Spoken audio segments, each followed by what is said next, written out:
Awesome show we just had. Thank you, Mike Storey. Off the rails. Also, really good insight there. I got you. I can tell when I'm muted. I've also had a lot of beverages, so we could do the puppy too, guys. We got to wait for Dakota, but it's going to be hard for all of us to get in there. It's going to be hard for us to get into any of these tournaments altogether, but I think Superflex is our best bet. It's the lightest played tournament on Underdog because people don't like Superflex, so whatever you guys want to do, I know I'm going to get in, obviously, and stream it, but I don't want like 3/4 of the people. You know, we have like 7 people here. I think I saw Peanut Punch in here. It was 3 to start. We have to wait for Dakota anyway because Dakota was the one that dropped the $20 super chat. Yeah, Jonathan, I feel you. No, I love doing these. It's a fun time. But I don't wait for Dakota to get in here anyway because he's the reason that I was not going to do one of these because not that I don't want to. We're going to be approaching, let's see, we had 8 hours. We're going to be approaching over 11 hours live the last 3 nights, which is totally fine. But it is also June. It's wild stuff. We're rocking it, guys. We're in fucking mid-season mode. Dakota is in here. Yeah, whoever wants to do it, let us know. Let me get this up. I'm down to do a puppy. I want to make sure we're all in there, though. You know what I mean? That's the thing. So we can go off the chat, whoever wants to do it. I just want to make sure as many of us are in there as possible. And if I do it, I might be the only one in there, and then you guys can be a separate draft, which is fine, too. The problem is that the puppy is pretty popular, right? So it might already be almost full. If we like the field general is generally a better chance because people don't play that tournament. Like to have only 3 people. Yeah, start. We gotta wait, Gene. So back out, Dean. 4 to start. We have like 7 people in here. This is gonna be fucking wild. Yep. Yeah, good call. Leave it 2. Make sure you don't get like auto started there, and then we could probably wait like a minute. I feel like we have to wait a minute after you leave it 2. Okay, Dean left at 2. So we could probably start it up here in a minute. No, we'll do puppy. People want to do the puppy. We will do. A lot of people don't like Superflex. I prefer it. Also, I like the $3 tournament again, guys. I am trying to fund my life with the show, which is just not working out great. Although I love drafting best ball, and I think I'm going to win on some of these tournaments. I think all of us have a chance to win big on these tournaments. I'm fine with the puppy. It's $2 difference. I also, like I said, I have $1,000 budget on these best balls, and I want to make sure I have enough to last the rest of the year. The volume's getting crazy. All right, let's go. Puppy needs 1. We're at 10, so we joined the puppy, Peanut. Is that what you're saying?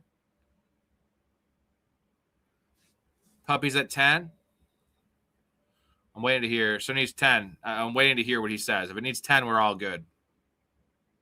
It's going to fill up so goddamn fast with the Fanatics. Let's go. Join it. Join it. 7. Join it up. Hopefully everyone gets in here. Join it up. 6. Yep, we're good. We're good.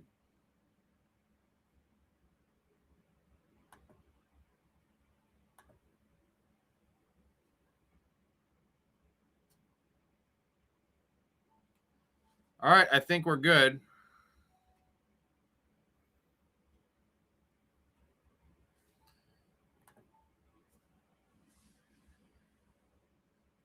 All right. This is going to be wild. There's going to be over half of us in here. I'd love to see that.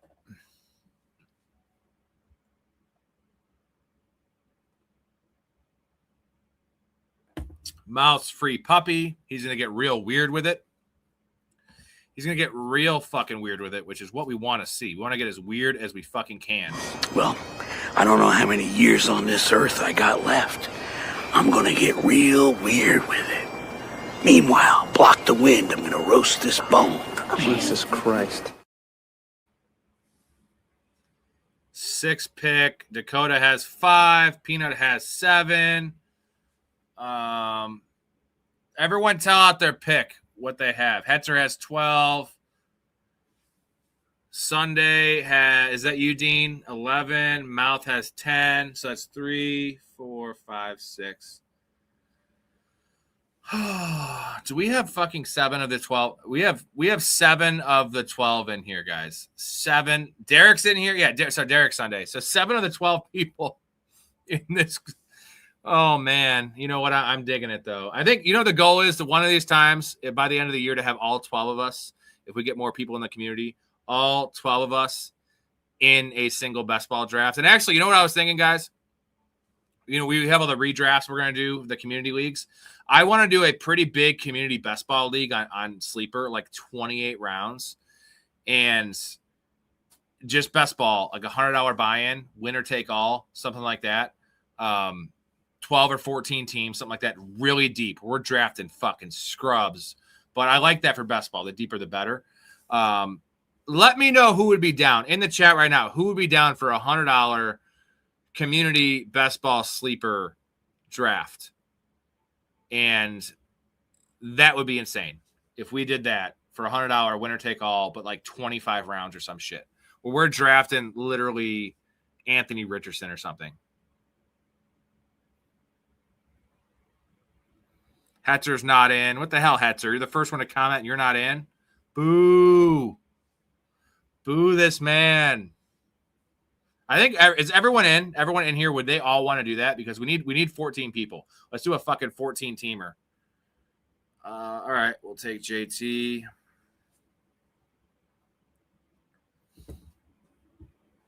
I personally don't like playing best balls for that much money just because it's how random they are.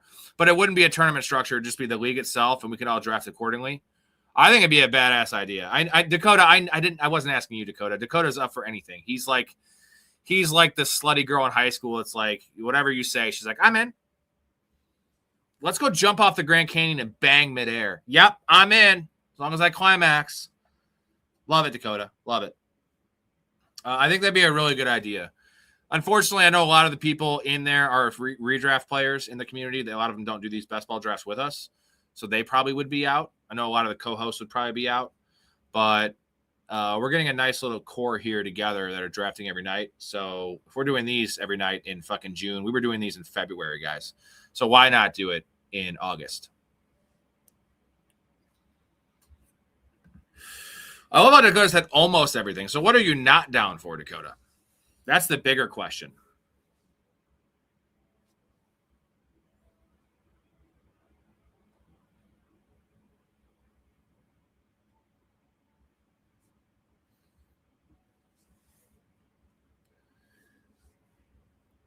Genty Barkley for Hetzer, Cook Hampton for Derek, Mouth with Jefferson Walker. Ooh, he's not in for pleasing my mom. That's a very nice comment there, Derek. Jonathan says I would imagine pegging. Jonathan's a pretty open-minded individual, so you know what? Everything deserves to be tried once, right? Also, I owe a beer chug. After I make this pick, Derek, I owe you a beer chug. So, man, all the running backs just went. That's fine. I'll take Drake London. Actually worked out kind of nice for me. I was really hoping to get Derrick Henry, but here you go. This is for you, Derek. It's gross. It's a Michelob Ultra. All my beers are warm. I didn't expect to drink tonight or this much tonight. But I went to a wake, and afterwards there was some booze. I was like, yeah, I didn't really want to go. I didn't know the guy, so booze always helps. Here we go.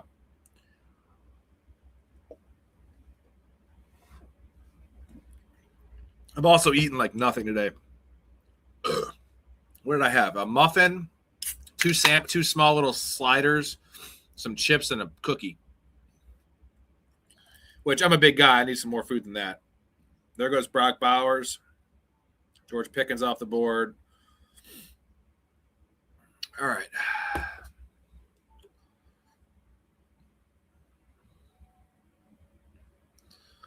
So either way, I'm going to do this best ball league. I mean, if we have to do 8 teams, we'll do 8 teams. I'd like to be like at least 12, like an underdog number, maybe even 14. So in the chats, I know some of you guys are drafting or not paying attention. You guys let me know. I'll bring it up at the end of the show. We need to get this going now. I want to get this going because this would be fucking fun, dude. Imagine a $100 league, 12 teams, $1,200 at first place for best ball. Yeah.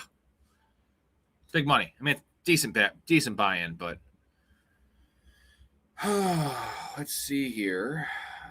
We're going to have There goes Javonte Williams. Who took Javonte? Hell yeah. We got some players on the board. Dakota has a nice choice here. There's a lot of good players on the board for Dakota right now. He takes Trey McBride. I figured you would, brother. So we're going to take Devonta Smith. I figured you would. All right. It's a pretty good start all around.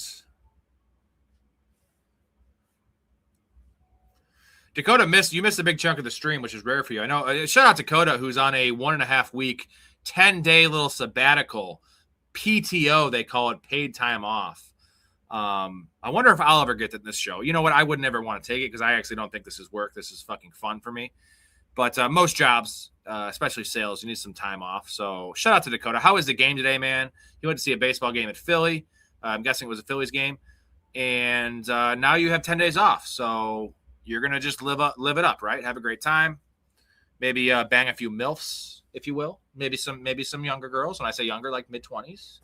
All those kind of things. So let me know how excited you are for this little trip and this little sabbatical you have. So I bet you're really excited about it. Oh, hey. You must be Mr. Lefebvre? Yeah, that's me. Surprise! I'm all yours. I was told it'd just be one, but I can take both of you. Might get a little sore, but I'll manage. Okay, well, Okay. I'm out of here. Wait, what? Hey, where you going? Lefebvre's into banging little Asian boys, so we're done, right? Now, look, if we're gonna do this thing, we need to see things through. Dennis, are you gonna have sex with a tiny Asian boy? I'm gonna see how far I can go. Are you with me? No, I'm going to leave now. Let's kick things up a notch. So only the ones at the clubs? Yeah, you're a caddy. Clubs. This is a golf. Good. You missed a few picks. I took Terry McLaurin. Cam Scatterbo went right before me. I was going to take him. But I like this receiver room for starting off with a running back. Not the worst. Mike Evans off the board of Dakota. He is going to take his boy Brock Purdy, most likely. And we need some value to fall back to us at running back, and it's probably not. So we'll see what's available. I know Dakota also has no running back, so he's taking a running back for sure here. If not, we'll keep on pounding that receiver position. Up at 54. Okay, there's some options here. Some good options, I think.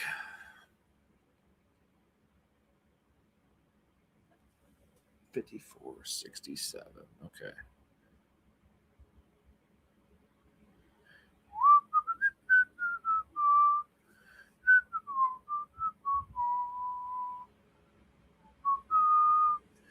Adams off the board. Waddle off the board. David Montgomery off the board.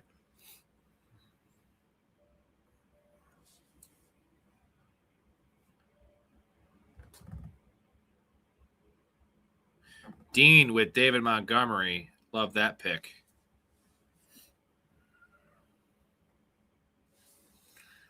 And it has to be get your guys draft when we have 7 of us in here. Value is just not going to fall. Colson Loveland off the board there after ADP at the 502. Cardinal Tate off the board. That is lovely. He was not in my queue at all. Green Bean Casserole over there making silly-ass picks. Let's put this dude up here. There goes.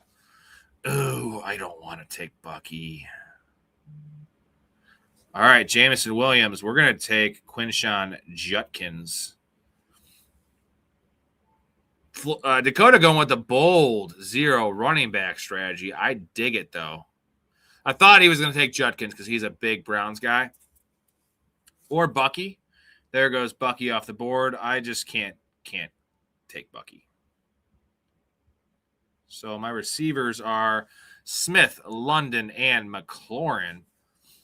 Got a few options to pair up at quarterback. And guess we'll see how it goes. Here goes Roma Dunze. This will be a very, very taxing grading after this. Very taxing.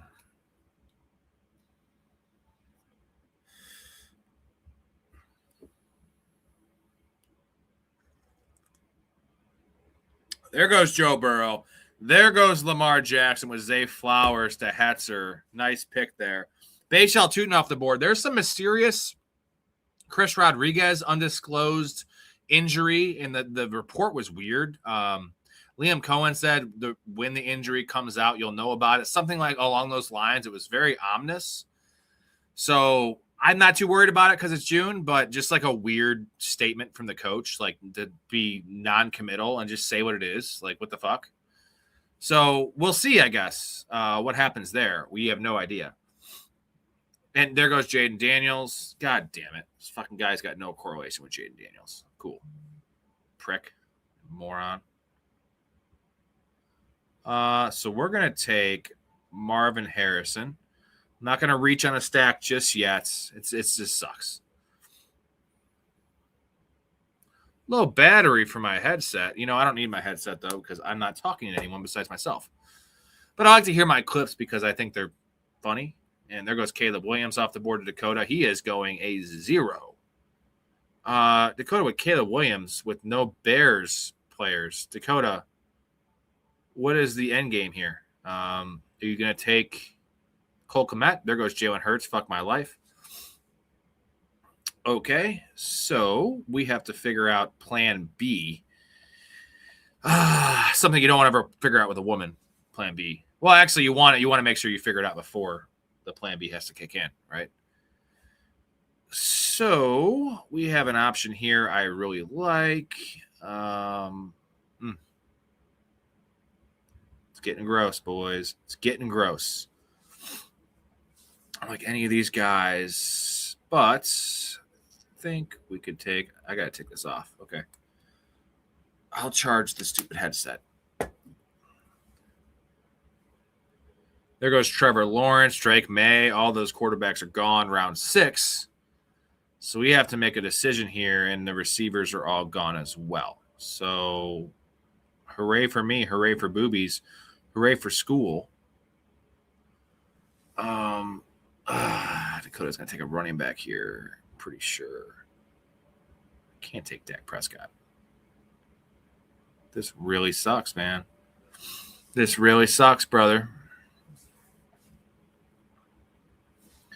See what Mr. Dakota does with this pick. He goes Dak here. So we're going to take Mr. Chuba Hubbard about 9 picks after ADP. Really like this running back room. Fortunately, your boy's got no onesies. No onesies on the squad.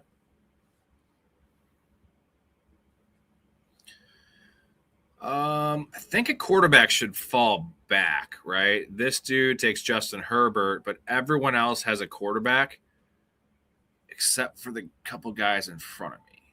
God damn it. Peanut doesn't have a quarterback. Everyone else has a quarterback. They probably shouldn't take their second quarterback here, is my guess. Really good options here. And there goes Patrick Mahomes off the board to mouth. Doesn't have any correlation. Josh Allen and Patrick Mahomes' mouth, what are you doing? Come on. Too much. Too much. You got one running back. I guess you got Kenneth Walker, but. Oh, so the stackable options I have in my team are nil. I guess it's a fucking Falcons quarterback. It's a Arizona quarterback. It's the bums, the bummy bums. We don't like that. I love how I have Jonathan's comment up here. I would imagine pegging. Just been sitting up there for a while. Pretty on brand. I think it's on brand. So I'm not reaching on a quarterback at all. No, thank you. And we can go double up here. So we're going to take highest upside player in the draft. There we go. We'll take Blake Corum. We're pretty set at running back. I got to make up the onesies later. No big deal. Got to adjust the old strat. And now quarterbacks are going to fall. There goes Kyle Monangai, a very good pick for the first running back off the board. I was thinking of you, Dakota, when I didn't take Kyle Monangai. And not just because I love Blake Corum more. I know you're going with a Bears stack, so.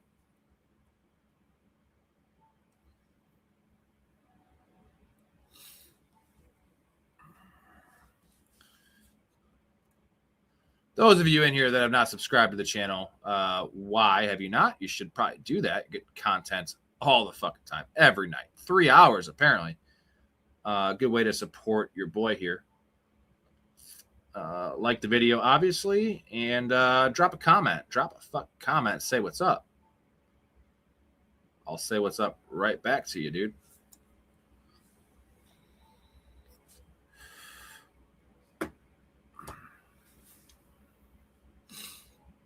So, there's a quarterback that I would possibly take at value.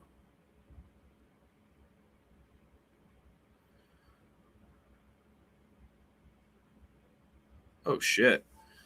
I got really good options here. This team is actually working out pretty decent, all things considered. I don't have a quarterback or a tight end, but we will make that work later. So we can get this guy. 95. God, I have to take Jackson Dart. I just have to. I got to get a quarterback. I want Sam Laporta so bad here.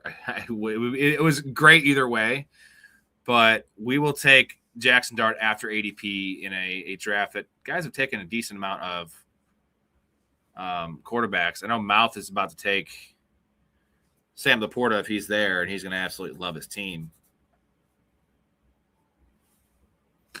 Damn straight, Jonathan. Finally. It's been a long time. Oh, he gets sniped. He gets Xavier Worthy, though, which was a big pick for him. And Jonathan, everyone else in here, we're going to do a draft recap, draft grade show on the Dynasty. Everyone's welcome to come on. We'll have people come on in waves here and talk about their team. Give me a great time. So I'm going to organize that here in a day or two once the league is finalized.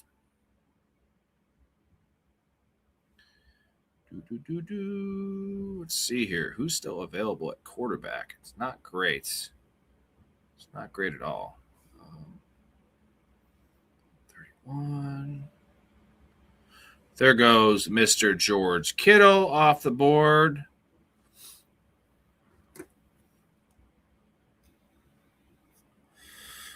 Kyle Pitts off the board well after ADP. That was pretty nice.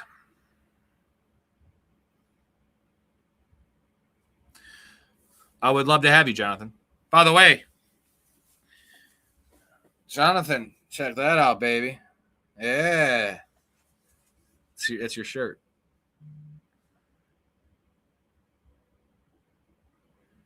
Let's take Romeo Dubs here.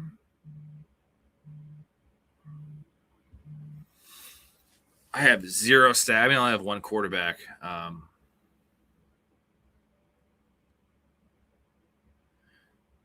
Where is Jared Goff?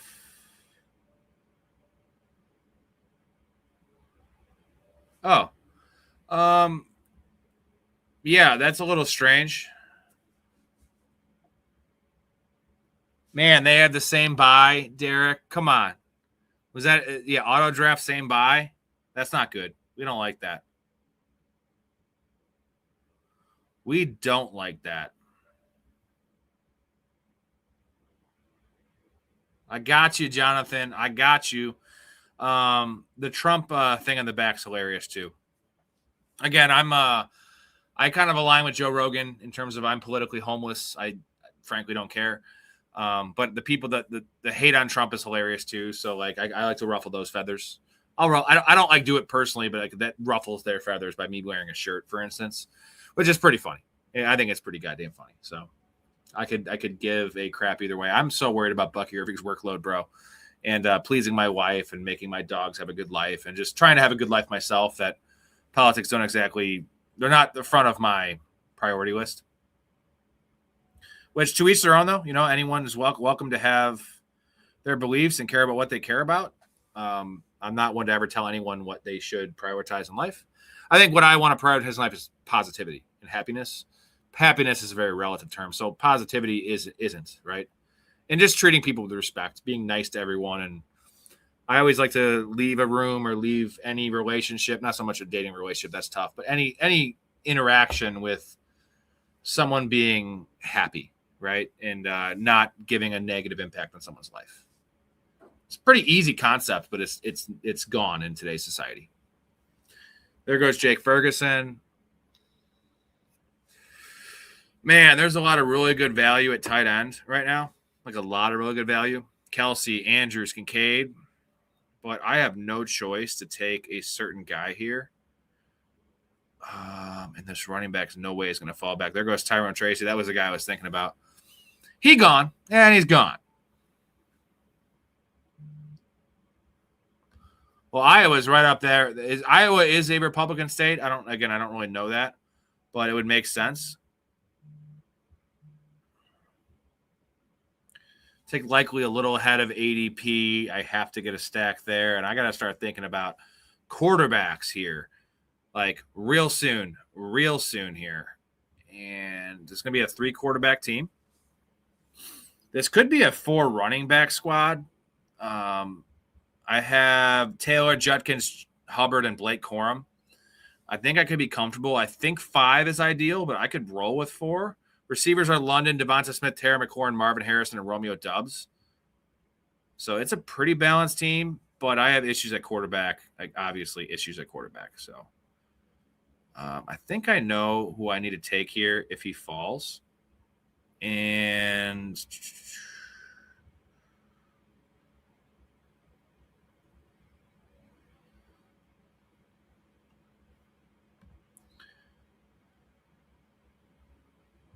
we'll see if he falls. Someone took Jalen Coker. God damn. And Shaheed? No. Derek? No. Bad Derek.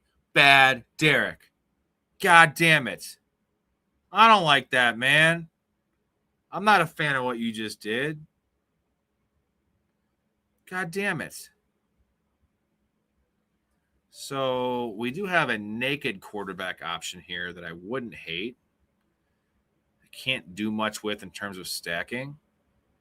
And there he goes. There goes Malik Willis. So I don't know what to do here, man. I really don't know what to do here. We could take Cam Ward, but I don't want to take Cam Ward. Fuck my ass, man. I guess we're going to take Cam Ward and pair him with whoever I can pair him with later. Just try to get some quarterback value later. And this has to be – okay. Got that. There is nothing with Cam Ward that I can pair. Literally nothing. Except for super late. Now we got to take best player available. We'll see. This is tough drafting with 7 of you guys. 7 community members in this draft. We have literally over half the draft is all of us in here. So it's fun. Draft grades after this is going to be wild. Whoever gets the best grade, we got to figure out a way to agree on this. Should get something. There goes Jalen Naylor. We're at pick 147. All right. We'll end the room here if we can do it.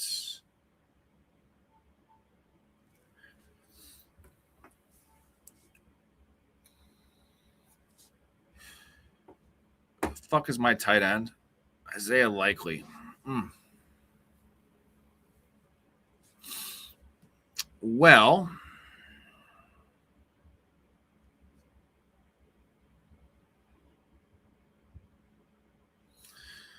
would have loved Bryce Young here, but the Coker pick, I would have taken Coker and then Bryce Young, and that was not an option.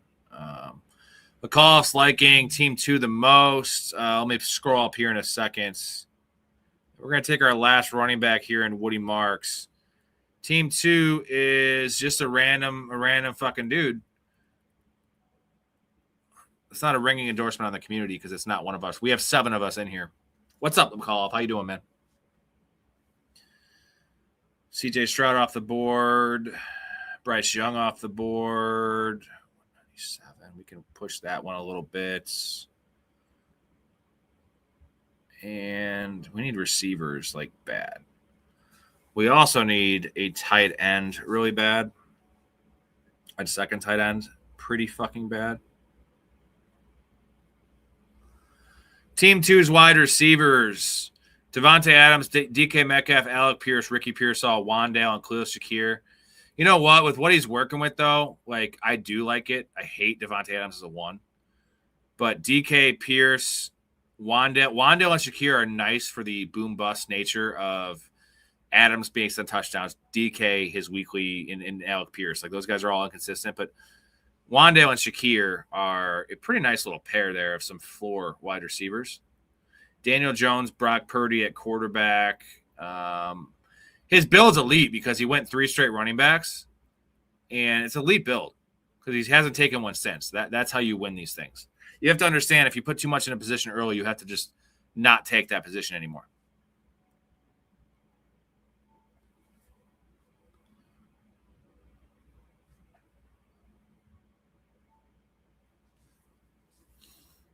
I have no idea who to take here, realistically, because I want to reach on a couple guys. And who to take. We're going to take Ryan Flournoy.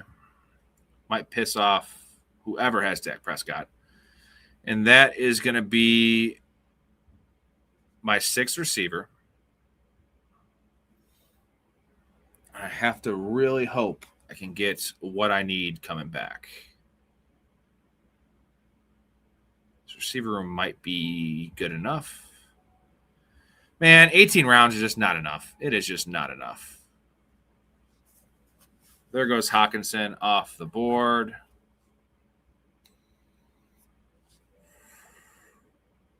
I should have taken Hawkinson. I got to put my money where my mouth is and start taking Hawkinson more because I've been talking him up a lot.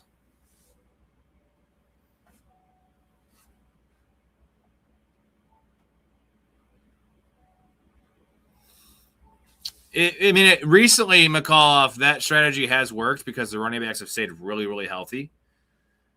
The upside of it, though, is a little low. Someone took Gunnar Helm. Is that what I'm seeing? Okay.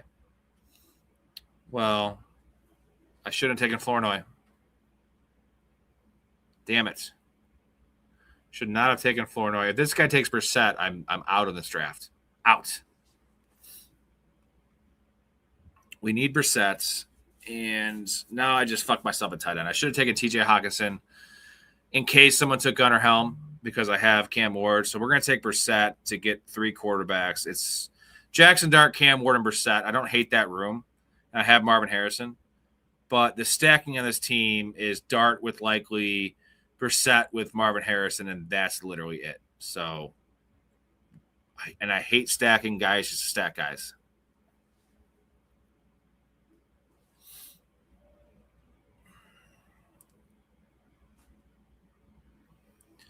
So, who can I take with – have to take, like, Alec Eilmanor or some shit. There's one name that could work. And then I'm going to have to take fucking Jake Tunges or something. Francis, yeah, we all join at the same time. We have one sacrificial lamb. So think of Marquez Valdez-Scantling as the sacrificial X who just runs to clear out. One guy joins and let us know how many's in there. And sometimes they have to bite the bullet and join the draft by themselves. And when there's 8 or 9 available, we all hop in and we get 7 or 8 of us in here. That is ideally how we do it. Some people usually do get left out. Sometimes I'm the one that gets left out. It's part of doing business, drafting with everybody. That's why we like to do the Superflex League, because that is less popular. And we're drafting super late at night, so it's not as popping. Brandon Ayuk is still on the board, guys. That's still an option for people.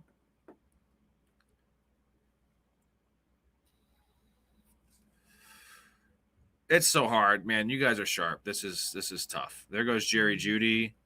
Hey-o, we're going to get Mr. Calvin Ridley. That makes up for the Gunnar Helm pick. Getting screwed off Gunnar Helm. So now we have a stack with all 3 quarterbacks. It's just hard to stack with all these good drafters in the league. Damn it. David, draft Josh Allen in the second or third round in non-PPR. I have a second pick, which I'm going to take Gibbs. Second non-PPR, dude. Josh Allen should be a borderline first-round pick. Quarterbacks have to be steamed up the board because their scoring doesn't change, right? And there's also an argument where it's like you can wait, but Josh Allen, guys like that, Lamar Jackson, elite league-winning upside, I would take him. I would take Barkley ahead of him. I would take Derrick Henry ahead of Josh Allen because those guys need to be first-round picks. Like 9 of the first 12 picks should be running backs. But then after the 9, like I don't want Devin Achane in a non-PPR over Josh Allen. So he should be like a top 15 player. He won't last to the third round. I mean, he goes third round in PPR. Sorry, give me a second. I got to figure out how to make this team work, which it's gross. Man, this tight end room is going to be disgusting, like super disgusting. So we got to take Hampton, probably Hampton over. I'm not a Hampton guy, and I just went over this in the show earlier today. Like Hampton's 900 yards rushing is his over-under line. It's actually lower than Javonte Williams. I want Javonte Williams over Hampton as standard. I know that sounds wild, but the Vegas would tell you that Javonte Williams will score more points as standard than Marion Hampton. But Hampton, I get the appeal tied to McDaniel's offense. So like probably Hampton over Allen. That's my line, right? I want Derrick Henry way above Hampton though.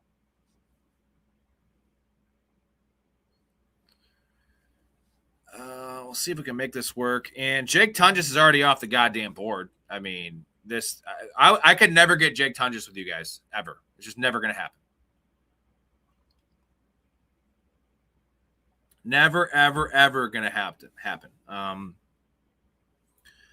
think what we can do, let's see. I got to look at my team here real quick.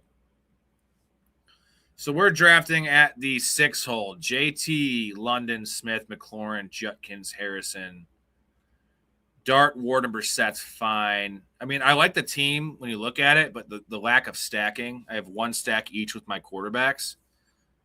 And I'm only looking at one more pick here. It has to be tight end because I have Likely and Dulcich. It's not ideal. I think we might go for something kind of rare, unless this dude falls back to me, to get another stack because there is nothing available.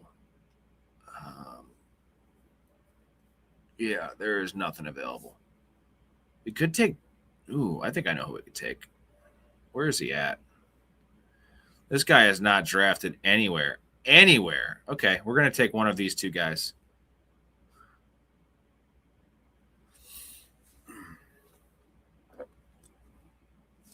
This is a redraft, right, David? Not a dynasty? Because I know you're a big dynasty guy.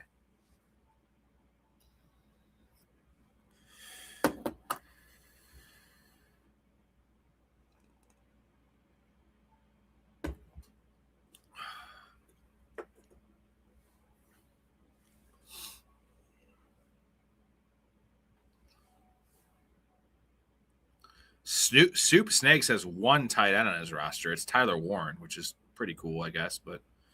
And of course, he takes Terrence Ferguson, who I was going to take. But let's go ahead and take a guy so far down the list, Daniel Bellinger, who Brian Dable seems to love. Man, that's rough. That is fucking terrible. We all just fucked each other in the ass is what happened.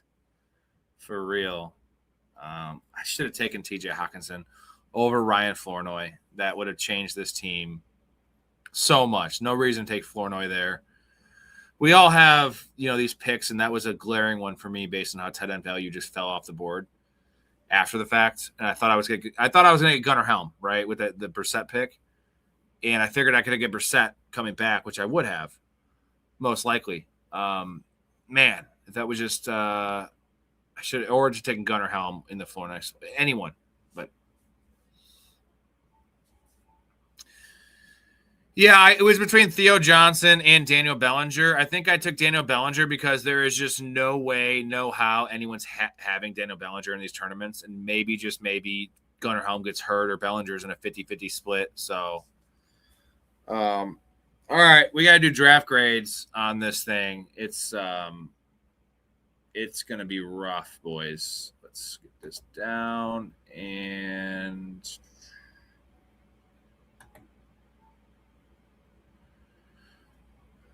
All right, we'll go to my team first.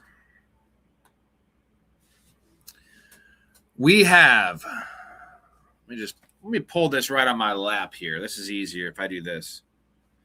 So we have Jackson Dart, Cam Ward, Jacoby Brissett at quarterback. We have Jonathan Taylor, Quinshon Judkins, Chuba Hubbard, Blake Corman, Woody Marks at running back.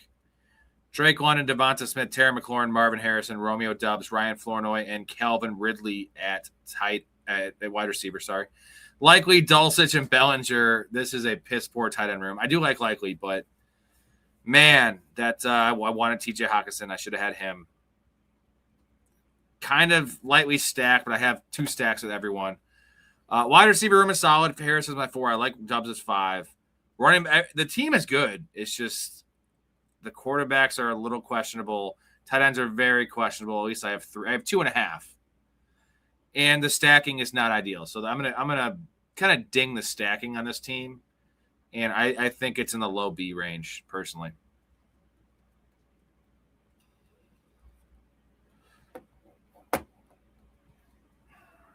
If I could have gotten Gunnar Helm, right, instead of Dulcich, or TJ Hawkinson and then Dulcich or something, and then not had Flournoy, I think I could have afforded not having Flournoy because I didn't have Dak Prescott. That was my pick. That pick right there cost me major, and I identified it right when it happened. So it definitely fucked me. McCall, too late for DraftKings Best Ball. McCall, if anyone in here signs up for the Patreon right now, I will do a DraftKings Best Ball. I will do it. We've done 8 hours on the lives the last 2 nights. Now we're on 11 for the last 3 nights. I will do a DraftKings Best Ball if anyone signs up. McCall, if you, somebody else, talk someone else doing it, we will do it. Sign up for the community, and I will fucking draft on DraftKings at 1:33 in the morning. Pretty pissed drunk. No, Dakota, we're not doing a sober July. That's lame, bro. That is lame. Anyways, this team, it's not the best team. I mean, it's tough drafting with you guys. I think I actually got a decent start, and it's a decent team. The running back room's good. Quarterback room came together. It's the tight end room, which is really, really bad. Let's go Daniel Bellinger. Let's go with the first pick. Who has the first? Dean has the first pick. Guys, typically I only do draft grades for community members, but you know what? I'm going to give everyone a freebie here because we're having a good time. But in the future, again, Dean, Peanut, all you guys, you're welcome to draft with us. We love you guys supporting the show, watching the show, commenting. Draft grades are just for community members, but I'm going to throw you a bone, and we can all discuss this team. Trevor Lawrence with short hair, apparently. Bo Nix and Deshaun Watson. Dakota loves that pick. Pretty good quarterback room, all things considered. Bijan, David Montgomery, Jordan Mason. Nice 3. Tank Bigsby, Kalon Black, and Adam Randall rounding out the running back room. A.J. Brown, Nico Collins, Jalen Waddle, Parker Washington, Casey Concepcion, and Jalen Naylor. That is only 6 wide receivers.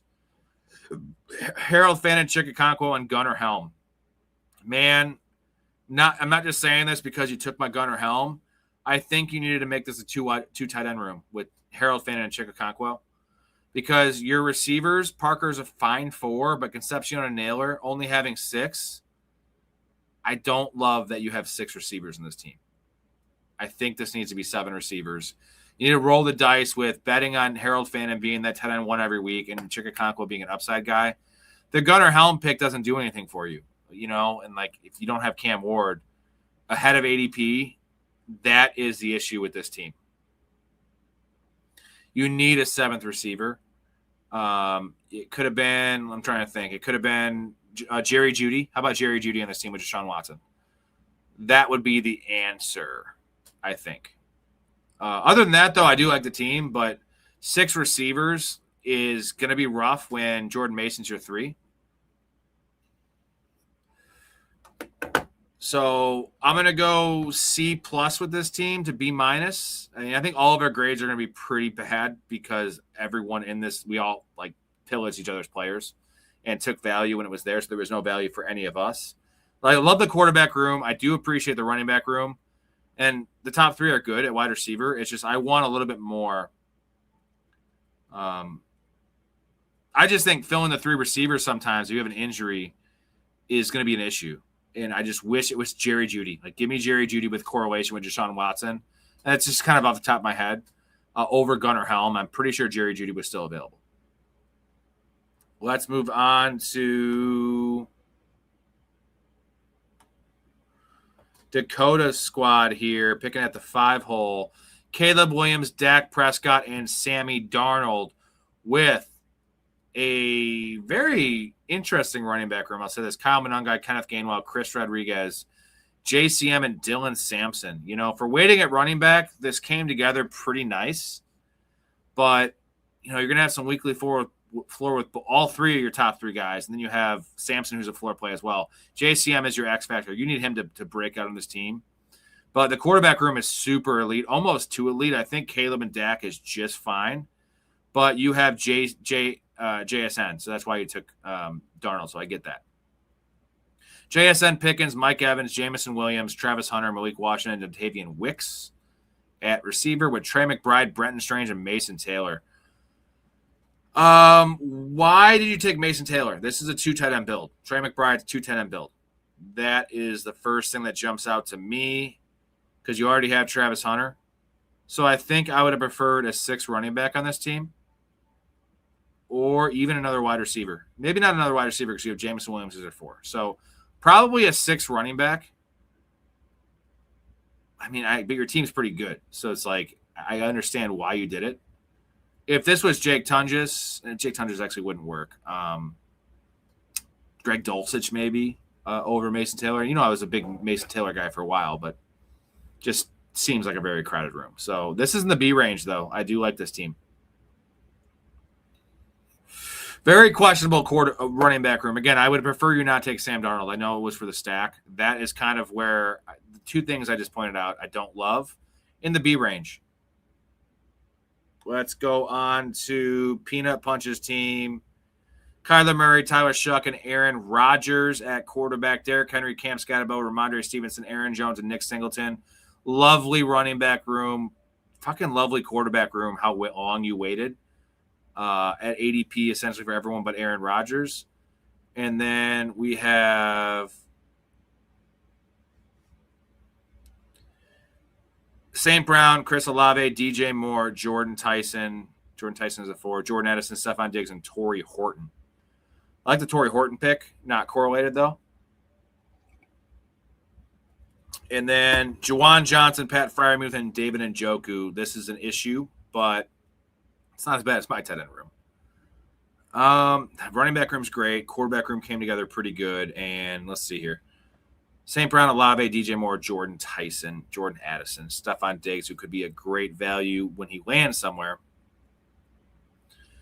B- for me, dog. Very well balanced. This is probably the best constructed team I've seen.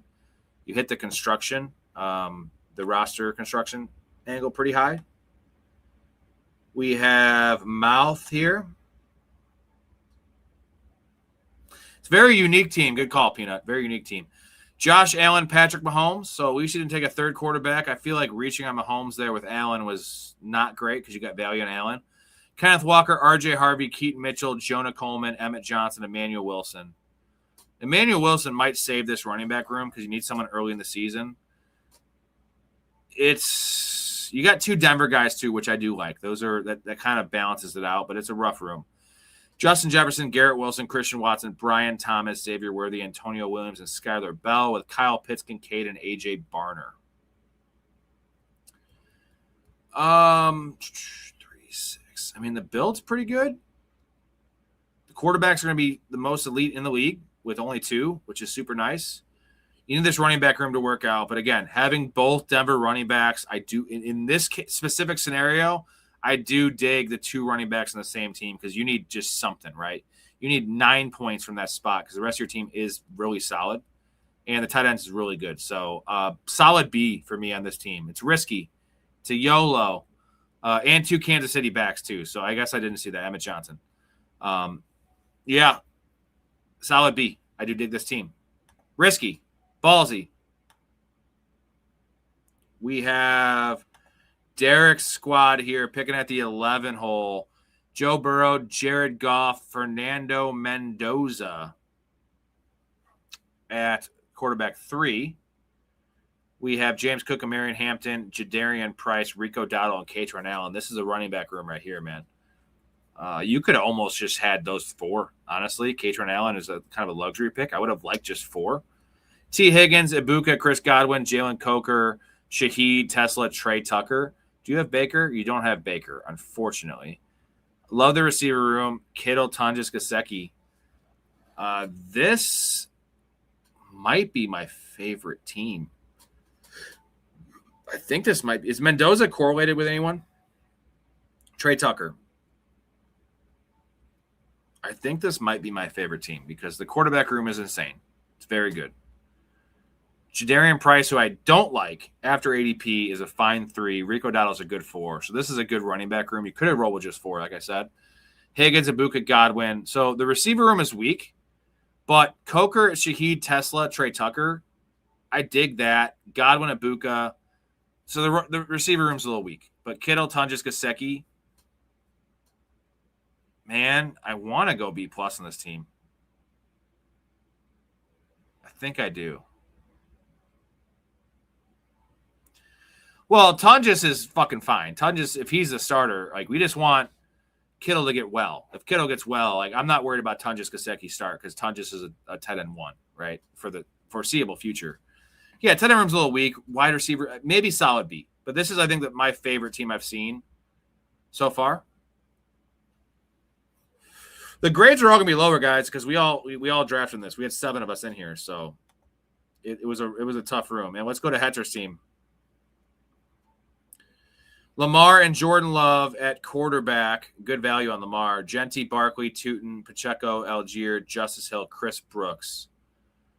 7 running backs. You didn't need 7. This is fine. You could have stopped at Algier, bro, because Tootin's a 3, Pacheco's a 4.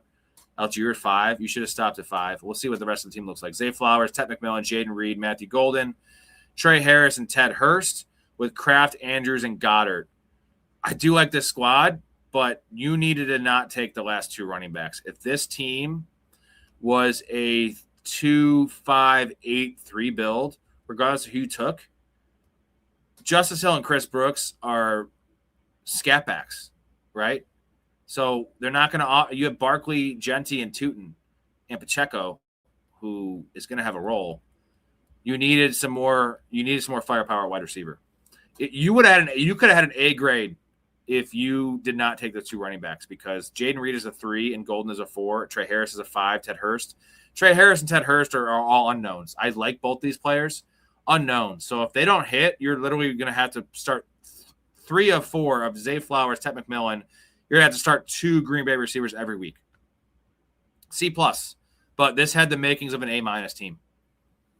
I'm going to ding the build here. There's no reason for 7 running backs. You could have rolled with 4. Now 4 would have been a little light. 5 with Algier is perfect. Perfect. And there's only 18 rounds, right? Algier's a fine 5. Justice Hill and Chris Brooks. Total. I know Justice Hill does correlate. Both these guys correlate with the running backs correlate with your wide receivers correlate. Sorry, running backs correlate with your quarterback. I'm not drafting like that though. So I just want these to be running backs or wide receivers. Man, I'm out of it. I have drank a lot. Like I said, I went to a wake today. It was kind of taxing. And we've been live a lot the last 3 nights. Who was it that wants, let's see.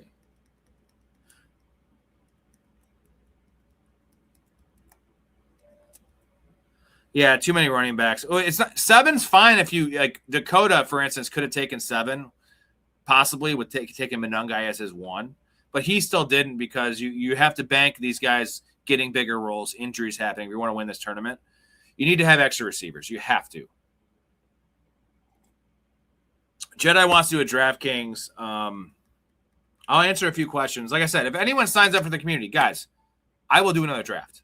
We're trying to fund this operation, keep this thing going. I'm trying to get people in the community, keep this show going. I love all you guys. Obviously, a lot of community members in here, a lot of new guys in here. Ask anyone in here, the people in here. They're in here. They sit in here all off season because this show is legit. The guests are legit. The content's legit. The community's legit. We need more people in here. And also I need to go to sleep, but I will always stay up and draft, hangouts. We're doing a show tomorrow night with the Chaz. That's going to be ADP versus Vegas lines. Also mailbag, also draft. Saturday, open bar with Big Ray. We're going to have, shows every fucking night.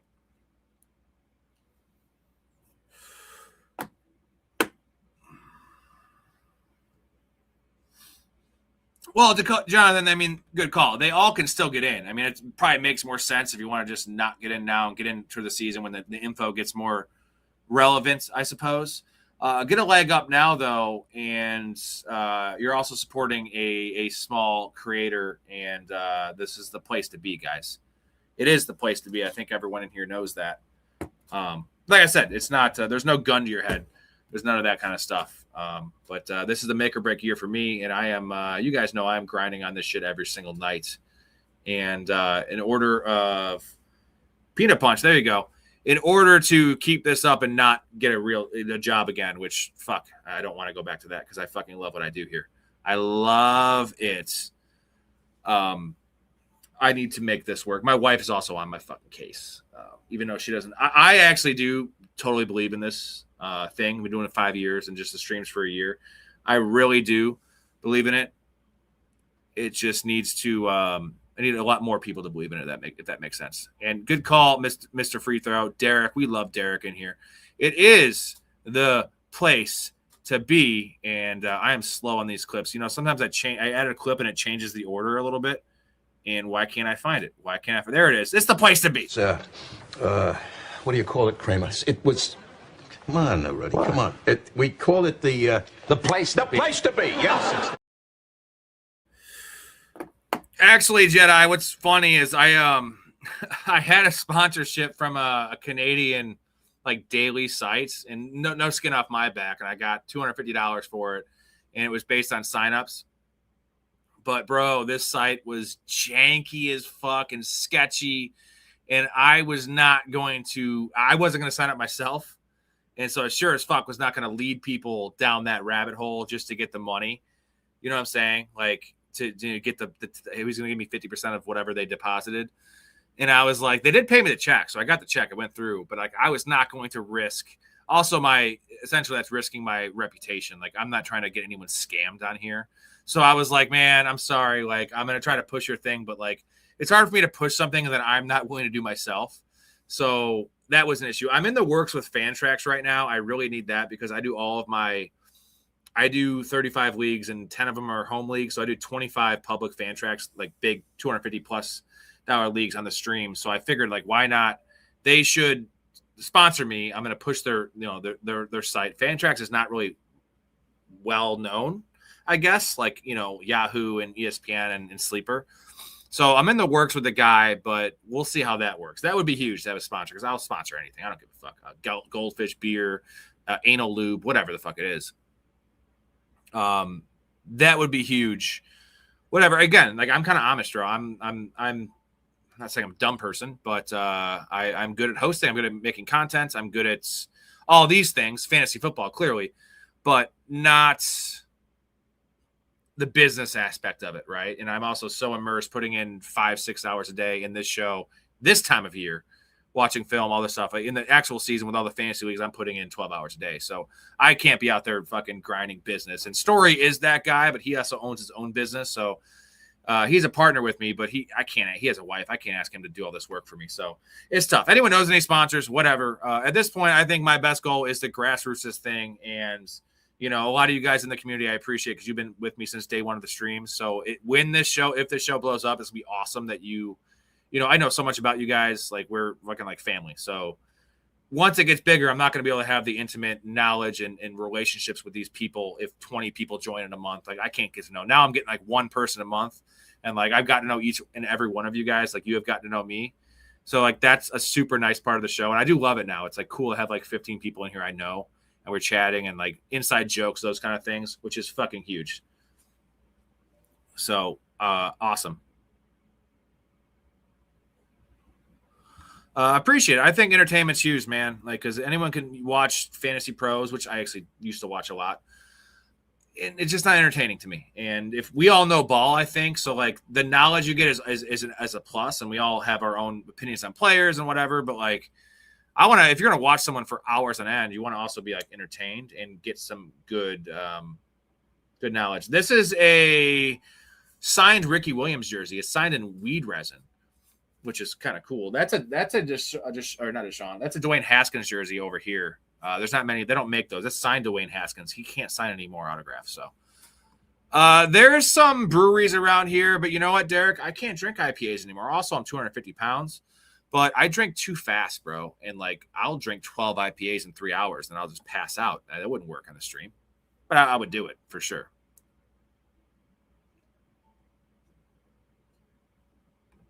If you do the closed best ball league, I'd be down, but I just don't do the Discord thing. Yeah, no, we're definitely doing the best ball thing. That's a great idea. Where just 12 of us in there, all draft $100 league, winner take all. It's in terms of the Discord thing, man. I know it seems like I think it's free. Discord's free. Like essentially, Discord is just a chat. It's like a group chat. So I understand. I'd pay for the YouTube sub though. I mean, if you want to join the community and not be in the Discord, that you don't have to be in the Discord. You can just join the community and get the other perks, as in the bets, the rankings, all the things we offer. It usually is through the Discord, but I will make special occasion. If you don't want to, it's no big deal. But the sub, yeah, hell yeah, I know you're sub Jedi. I saw you on there. No, this is actually just a throwback Dolphins, Ricky. Run, Ricky, run. Damn straight, dude. Mouth of the South. Guys, also, if you have subbed to this show, you should also check out Downtown Sports. That is this gentleman right here, Mouth of the South. You've seen him on this program. Maybe some of you newer guys hasn't because it's been a couple weeks, but he has his own show, Downtown Sports. That is – oops, let me take his comment off because he blocks it. New York driven, but also all three sports. You're going to get NFL, you're going to get NBA, you're going to get MLB, maybe a little bit of hockey. Some pop culture as well, once a week on every single Tuesday nights, sometimes 2 shows a week. Ian Eagle, Noah Eagle. They just had the announcer, they just had the radio announcer for the Clippers on their show. So they get a lot of big guests, and they break down film and ball like none other. So we appreciate Mouth. So if you want to just go check them out, search Downtown Sports on YouTube as well. Why the hell not?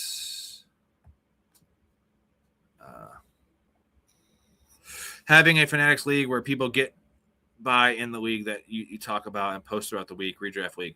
Yeah, definitely. We're having like 6 or 7 different redraft leagues, McAuliffe. Unfortunately, you guys, I would be advertising the Dynasty Startup. We just did it. We just started our Dynasty League, the first one. Last year when I started the streams, we were already in draft season, and there was nobody really in the community. You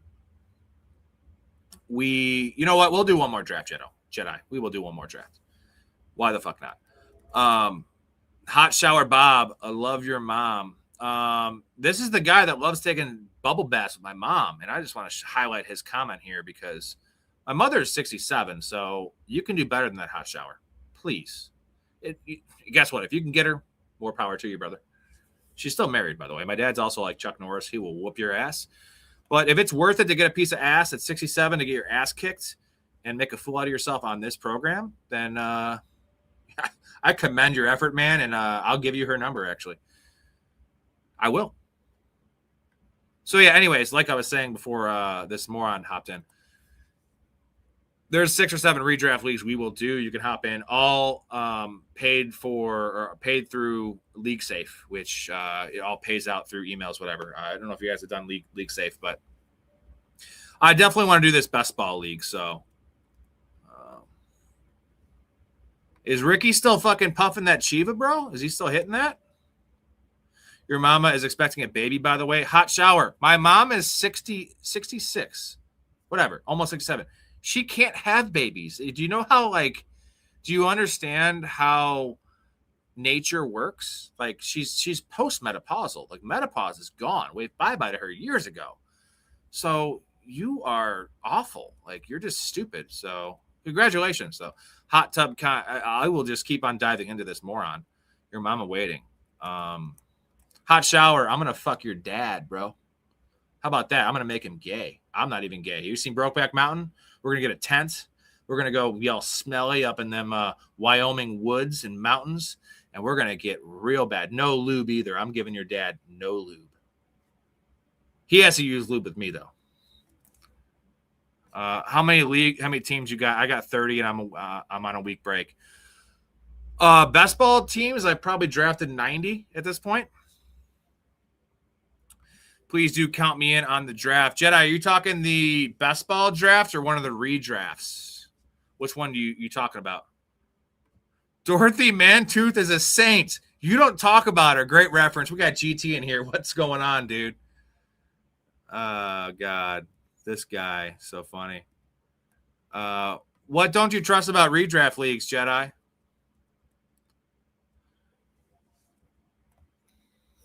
think it's time to ban this guy. Because now it's muddying up the comment section. But I could dive in. You know, you can't troll me, just so you know. Like, I'll troll you right back. I'm not offended. You're an idiot, is the bottom line. Yeah, Jedi, you know what? We're going to have some redraft leagues as well that are going to be no trades for that very reason. But I do trust pretty much everyone in this community where there's no collusion. But there's going to be a couple of redraft. I prefer no trades because I do 35 leagues. I can't have trades in all these leagues. Like, it's too much work to keep up with that and have offers and try to scour people's teams. But definitely the best ball one for sure. Oh, there he is. He's back again. Colby. He's killing it. This guy's changing his guess what? And he's gone. There you go. Get out of here, you prick. He's funny, though. He's the problem is he's not original. It's the same fucking thing every time. That kid is back on the escalator again. Remarkable. That's criminal. That kid is back on the escalator again. Leave it alone. What? No, I'll ban him, and then he has 5 different accounts, and he'll come back. Watch, he'll come back with another account. You know what? I do appreciate and respect the determination from this guy, and I think it's the same guy. There's been a couple of them. Although, part of the nice thing is, doesn't that mean you kind of made it when you have trolls on YouTube? It means you kind of made it because they think they're making an effect, even though they're making a fool out of themselves. I'd love to meet this guy in person. I'm not a violent guy. I wouldn't want to do that, but I'd just like to meet him and just give him a hug. You know, guy needs a hug. Like, bro, you don't have a life. Like, you're trolling. There's 21 people in here, which is that's awesome actually this time of night. But dude, get a life. Like, what the hell are you doing? Like, it's the same thing. It's the same thing. Man, I don't want to do the puppy. I can't do the puppy. Yeah, this is nice. Also, we're doing a horizontal. So usually vertical is my better viewed ones because that comes up at people's short stream. Jedi will fuck them up. Where are you from, Jedi? You just said, what, New Mexico, Texas, something like that?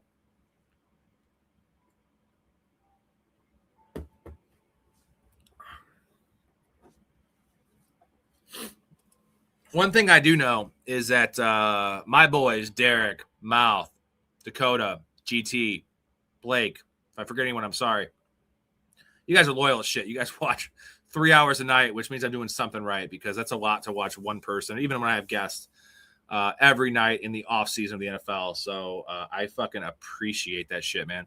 Jedi's from LA. He is. How's LA, man?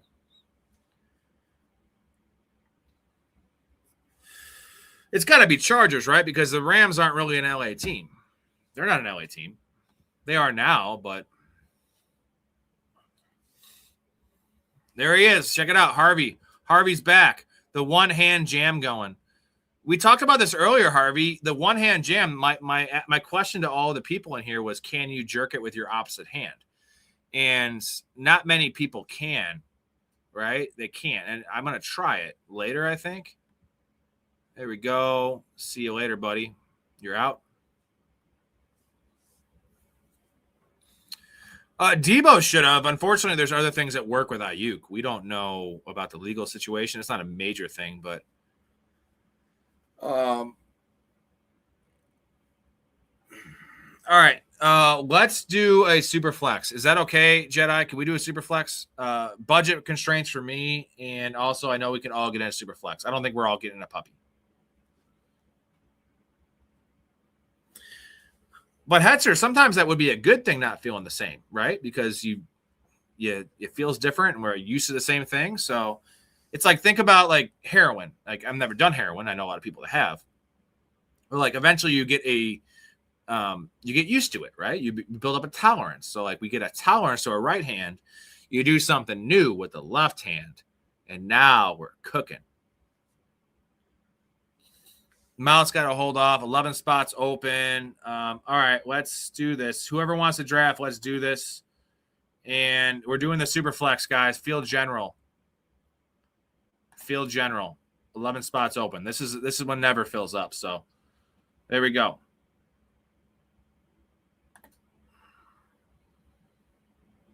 You guys are the death of me. I'm gonna do another 5-hour stream, 4.5-hour stream. I fucking love it, man. I love it.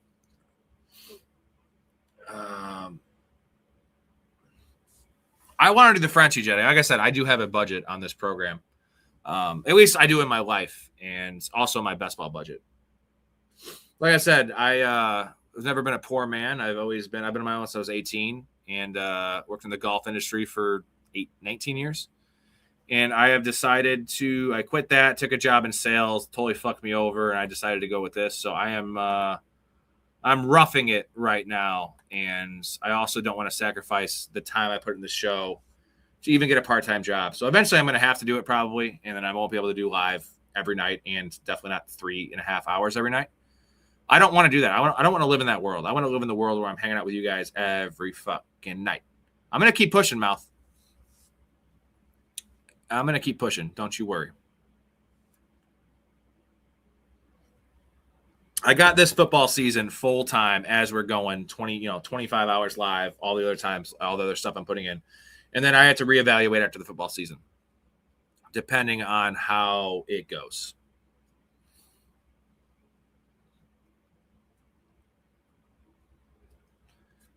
I'm still pretty encouraged, though. In general, at the very least, man, if it doesn't work out, I'll still do the show. I did the show 4 years before I even did the streams for free.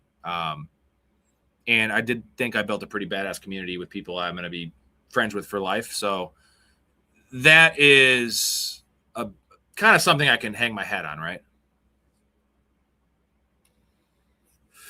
I have not done any weekly winners or eliminator, Oldman. It's just such a different strategy. I have to look into it. You got to value players differently, weekly winners especially. I think what I've realized when I did it in the past, the best way for weekly winners is to draft a bunch of players with the same buys and throw out those weeks. So like Buy-Mageddon, for instance, you draft 6 players in Buy-Mageddon and then whatever the other bye week is. And those weeks are thrown out, but the other weeks you have a full roster, a full lineup every week. I think that's kind of the way. Yeah, this is super flex. Also, like I just know how what's the word I'm looking for best ball? They're so random. I know ball. I know I dominate redraft every year. I double up on redraft. I throw $5,000 in. Typically, I get $10,000. I return $5,000 profit.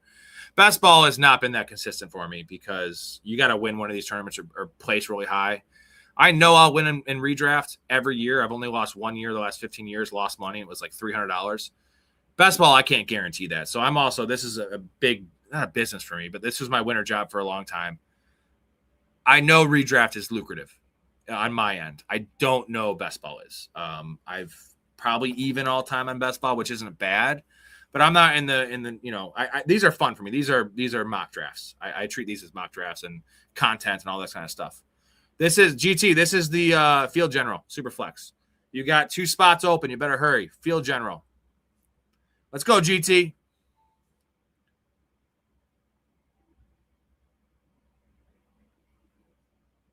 In my mind, if you can make your money back in best ball if you're playing tournaments, it's not a bad year. Because all it takes is one tournament to really hit. But again, I am not in the market of making my money back in fantasy. But the best balls help, man. If you're doing best balls all year, by the time you're in your draft, your home league, for instance, I have 3 different leagues I do with my buddies I've been doing for 18 years, whatever it's been, 17 years. In the draft, the offline draft, everyone's got their computers and their notes, bro. I bring nothing. I'm just like, yeah, I know who I'm taking. I have the first pick. Hey-oo.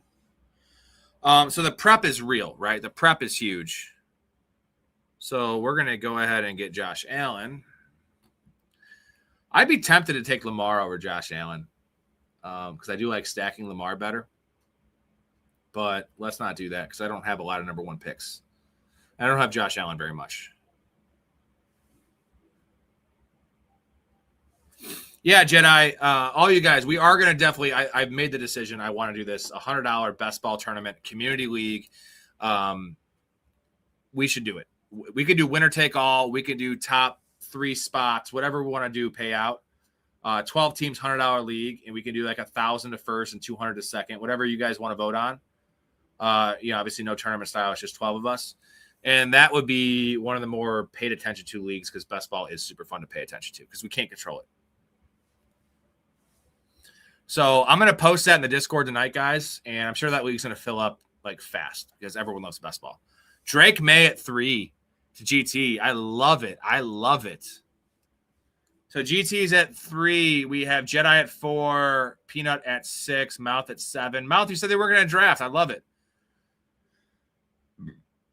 Derek at 9, Hetzer at 11. So 3, 4, 5, 6.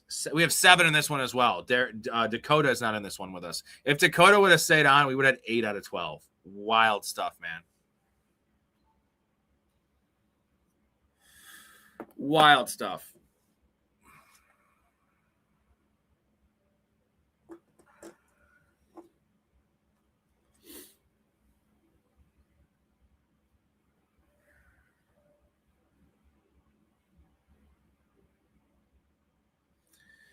Jedi, that's the way to make money on best ball, like to consistently make it. When I did that, I used to do no tournaments and just like the $3 to $5 to $10 leagues with just the they call them sit and goes. You got to pay the juice, of course, but there's, that's how you can actually double up in best ball. What we're doing here is a shot in the dark. It's a scratch off and we could win big. Where if you do those, I play some drafters. I don't know if you ever did drafters before.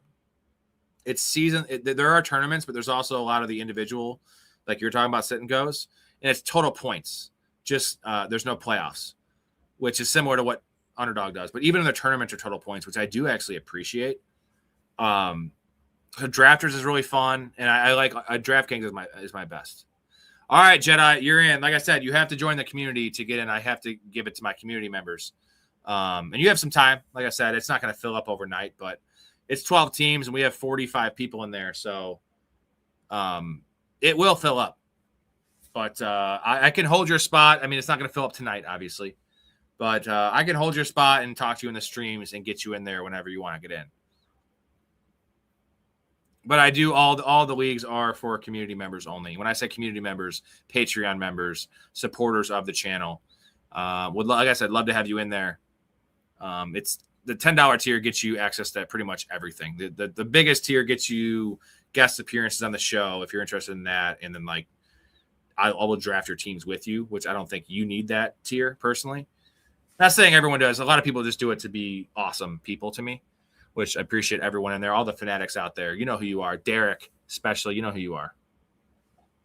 Jackson Dart off the board. Trevor Lawrence ahead of Jackson Dart. So, a couple good options here. Not really, though.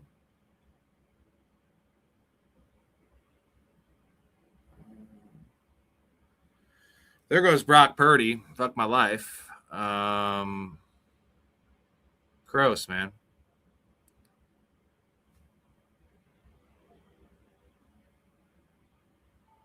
CD Lamb. Let's take.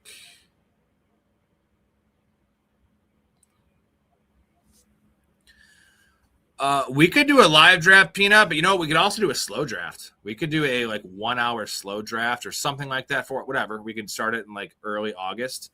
A little riskier with the slow drafts with preseason games, but like I said, everything on the channel, everything in terms of leagues with the community is all majority rules. We are a democracy up in here, so I would do whatever y'all want. There goes Jared Goff. Look at that. Jedi with Mahomes and Jared Goff. That's a very nice start. Gibbs, Mahomes, and Jared Goff. He is coming his pants right now. As you should be. I really do appreciate and like that start. Just accept the fact that you're white trash, all right? Take a look at yourself. You can't do backflips. You don't know karate. You're white trash. You're white trash too, dude. Look at those shorts are white trash. Do not call the shorts white trash. Dennis told me about these shorts, and they're not white trash. Look at this. Look at this. Look what I can do. What is white trash about that? Don't call me white trash. I feel like if I had that kind of mobility, I'd be capable of pretty much anything. And there goes the quarterbacks. Devin Achane off the board to Derek.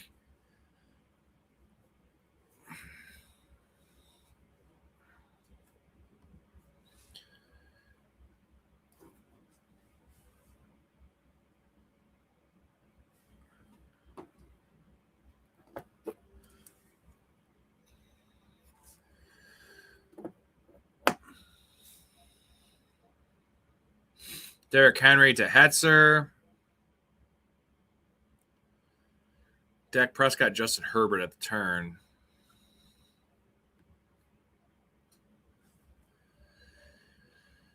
Yep. I mean, it's so big to certain guys. That's why the Joe Burrow pick is so tough in Superflex. I always say it. It's just you're not getting Jamar Chase, and if you don't get T. Higgins, you have to typically reach on him, or you get the 67th pick, which is at ADP. Typically, he goes before that, and you have to reach on T. Higgins at 54. And there's nobody else, in terms of, other than that, you're taking flyers. It's Mike Gesicki. It's Andre Yoshivas. It could be DeAndre Hopkins if he signs there. It's nobody. Chase Brown, possibly. But he's a running back. That would be the only other option with Joe Burrow. Allen and Lamar are nice because there are late stacks with Allen and Lamar. Drake May, late stacks. Jaden Daniels, if you can get McLaurin, late stacks. You can get Chikakonkwo or Antonio Williams. Brandon Ayuk, if you will. All right, up in 4 picks. I am back-to-back. What's available for me here?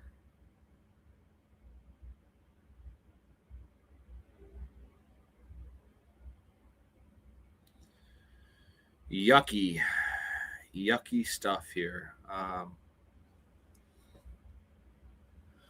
There's any way I get this dude, but we have to take a quarterback here. So I think it's going to be, let's see.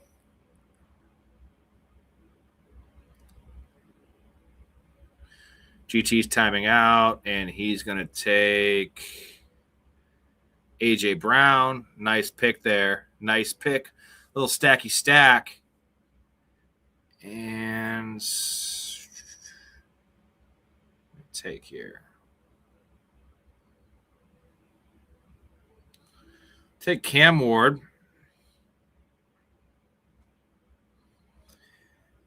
And let's take Bryce Young. At least I know the quarterback position is solid here with some young dudes. See what we can't cook up with stacks later, gentlemen. Appreciate all you guys hanging out with me late night tonight. We are at 2:15 a.m. Central Time. We started the stream at 10 o'clock Central Time, so we're at 4 hours and 15 minutes. I took a 10-minute break. That was our NFC East preview. If you guys are bored tomorrow at work or whatever, want to check that out. It's a 2-hour stream with my number one co-host, Mr. Michael Storey, who is the GOAT. We had some really interesting conversations. Storey gave us a deep dive on oral sex. I was talking about how it's weird how girls will go suck everyone's dick, but guys won't go down on girls, and the ratio is all out of whack. So Jonathan knows what's up. It has been a crazy 3 nights. What's that Adam Sandler movie? It's about the Hanukkah thing, 7 crazy nights, or is it 8 crazy nights? I'm not Jewish, so I don't know the amount of time that Hanukkah lasts, but that is just 3 crazy nights, yeah.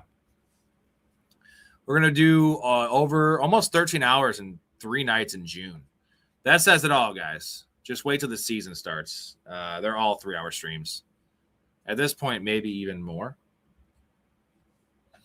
I'm guessing by November I'll be divorced. Half joking, guys. My wife actually plays 10 fantasy leagues of her own, which I draft and manage with her, but she loves football as well. She loves Joe Burrow and Dan Campbell. She wants to fuck both of them. Documented. 8 crazy nights. Thank you, Jonathan. Shout out Jonathan, who is a race car driver, a great guy living in Vegas. And I'm repping his clothes. Well, you can't really see it. I'm repping his shirt right here. We love you, Jonathan. Technically, though, guys, the Dynasty League is not the first of its the first Fanatics League, because we did the Fantasy Playoff League, right? And that was pretty badass. Jonathan, you got second place, right? I keep on forgetting because we got 4th place because we fucking took Travion Henderson over Ramondre Stevenson and Kenneth Walker. And it was the right pick because Travion Henderson played 4 fucking games and scored like 20 PPR points in 4 games. What an idiot. And me and Storey, I especially hate Travion Henderson. And I was like, I think it's a 50-50 split in the playoffs. I'm going to go with the explosive guy. Wrong. It was a 80-20 split. What movie is that from? Wrong. God, I got to think what that movie is that from. There goes Rasheed Rice. Jedi thinks I could do stand-up. Man, unfortunately, I know I'm pretty fucking funny. Stand-up's an art form, and that is acquired, and that is nerve-wracking. Like, you know, public speaking's one thing, hosting a podcast is another thing. Stand-up comedy is on a whole different level. Like, you can have your material, but you can't have it sound rehearsed. It's tough. And I'm a big Joe Rogan guy, and I think he's a little bit, I think all those guys make it a little harder than it is, but I know it's hard. Because you can't just go up there and be off the cuff. Otherwise, you turn into Kramer. You turn into Michael Richards, and you start spouting off on people of different colors. The Laugh Factory saw a show that night. All-time legendary rant. If you want to have a good laugh, go watch Dave Chappelle's 3-minute clip. It's on YouTube of him talking about Kramer at the Laugh Factory. Fucking amazing. Just Chappelle. He's like, every time I get up here on this stage, I think about fucking Kramer. And that guy's having a bad night. He says a different word. It starts with N. All right, who are we going to take here? 72. Pick 72. We have one option here. We have an option there. Okay, so at quarterback, we're looking at Allen. So fuck me in the butt. We got Swift. I think we're going to take the best player available here because there's no stacking options. Fuck it. I'm going to take a guy I think should be drafted higher. I'm going to stack DJ Moore. It's too early for DJ Moore. I wanted Garrett Wilson. Sometimes you have to pull the trigger on the corner, and I don't like doing it. I got some value on Swift, but you got to do what you got to do. At least now I can just take best player available after that.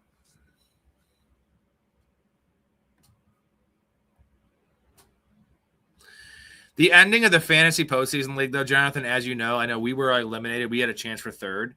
But, like, all 3 of you guys, like, watching that live was fucking epic. I mean, there was, like, Chaz won, and he had the lowest chance. He had all those Patriots players. It was fucking great. It was a good league, man.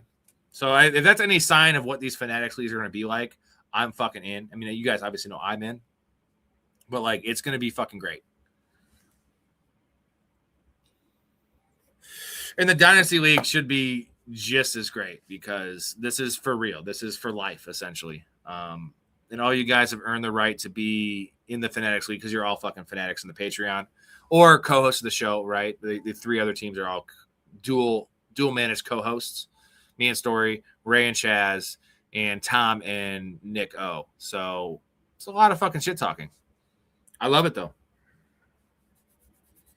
That's what I'm most proud of, honestly, is just the type of people that I have attracted. And you guys are all weirdos like me, but generally all very respectful, positive. You know, we have some random tiffs and some politics stuff and some Jalen Hurts arguments with J-Bob, who left probably because he couldn't handle the heat of us saying Jalen Hurts is not that great. Got to have some thick skin, but we all keep it relatively respectful, which is all I ask, guys, is, you know, it puts me in a precarious situation I love you guys, all of you guys. So like, I'm not choosing sides. You know, my stance on all these things. I'm just a fat drunk dude who loves football, I guess is the way to put it. I'm a fat drunk dude who loves football, who has a 6-inch penis, it works pretty well. It's starting to not work so well, guys. And I'm not saying that. I'm seeing the age a little bit between you and me and the microphone and YouTube and everyone else that wants to listen. That's just on there forever. And I've said a lot of fucked up shit in 5 years, man. So it's going to be rough.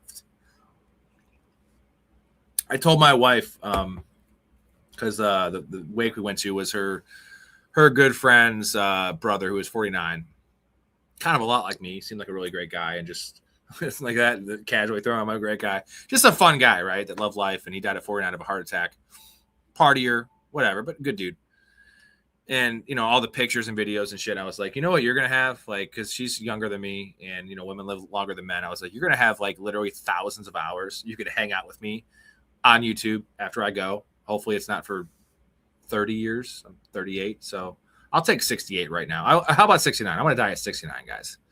I want to die at 69 while doing 69, which, unfortunately, my wife has a very fresh vagina, but do I want to lick her pussy when she's 66 years old? Nah. But I'll do it to die like that. That'd be cool. All right, up in 2 picks. We don't need a quarterback. We don't really need a running back. Man, it would have been really nice to get. Oh, I guess we'll take 2 unstacked nice receivers because I don't like any of the value here anywhere else. I think I'm going to do this. Take some dudes later I like. So. I do love her. She'll probably still be pretty fresh at 66 years old. Might be a lot of extra loose skin hanging down, though. And hopefully she continues to shave at that age, but who fucking knows, dude? Penix value, you know, for me, it depends on build with Penix and Tua. If I need somebody, if I take Mahomes, for instance, I want Tua because the early season Mahomes questions. I want Penix in a vacuum over Tua if I'm having him as my third quarterback and I have, let's say, Bo Nix and Matt Stafford. I want the upside late season because I think Penix starts late season. Or not even late. I think he starts like week 6 and on, possibly. Maybe week 8 and on. But I do believe this is Tua's job to start the year. It makes the most sense. You can save face by saying Penix is not fully healthy. We're going to go with Tua, even though they just want to see what they have in Tua and have a little change, and Penix needs some more seasoning. You can't start with Penix and go to Tua because if you do that, Penix's value's tanked and he's just done. So I think that is what's ultimately going to happen in Atlanta. And I've discussed this pretty deeply, but I know some of you guys are newer. I prefer with Tua. Bijan's better with Tua, more catches. Kyle Pitts is better with Tua. Drake London's definitely better with Penix. So if I'm a Drake London drafter, I want Penix to play most of the year. If I'm a Bijan drafter, I want it to be Tua. If I'm a Kyle Pitts owner, it's kind of in between, but I do definitely prefer Tua. Actually, if I'm a Kyle Pitts owner, I prefer Kirk Cousins because that was magical, dude. That was fucking magical.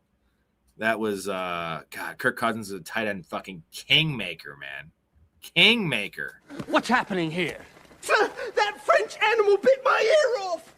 Well, that's an absurd exaggeration. My apologies, Bidwell. He look in our tent. He look at my woman. He saw her breast. Her breast? You saw her breast?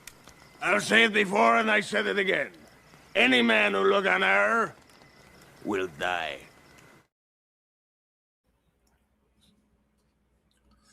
Shout out Almost Heroes. Great fucking movie. Chris Farley's last movie. Last leading role, I suppose. I think Dirty Work was the last movie. Tua benefits Bijan Pitts, but Penix will give London all the targets in the world. And good targets, because that dude is aggressive with a howitzer, man. That's really the only one that I think that Penix benefits, but it's a giant benefit. And I think London will be fine with Tua, but the upside is neutered with Tua.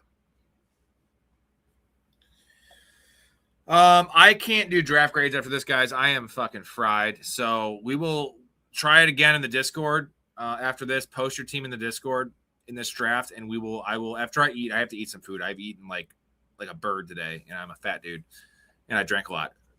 And I will go through as well. I didn't do it last time. I passed out. I'm a little fresher tonight, possibly. We'll go through and do draft grades in the Discord. Those of you not in the Discord, what are you doing? Get in there.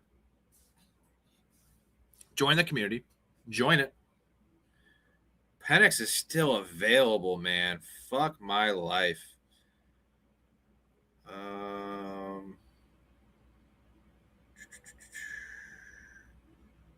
Let's take... I hate this pick. I don't know what I'm doing now. Let's take Chris Rodriguez here.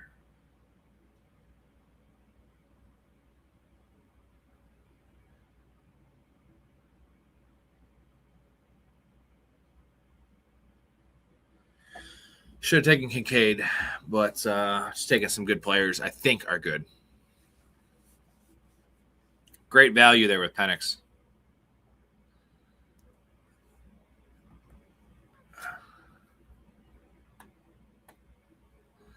Yeah, I know I passed out. Believe it or not, I'm a very high energy dude, but like doing these streams, it requires quite a bit of mental fortitude, especially drafting, talking, questions, hosting with Storey. Like it takes a lot out of you. Afterwards, I just feel like I'm coming down off a Coke binge. Sometimes. Does Jahan Dotson get drafted? He was one of my higher drafted players before the Zach Branch pick, and he should get drafted. Zach Branch, we call him Bubble Boy, all those bubble routes. I like Zach Branch, but Jahan Dotson's the number 2 there. I mean, and that's another guy. Jahan Dotson is going to be way better with Penix, not Tua. But no, he does not typically get drafted.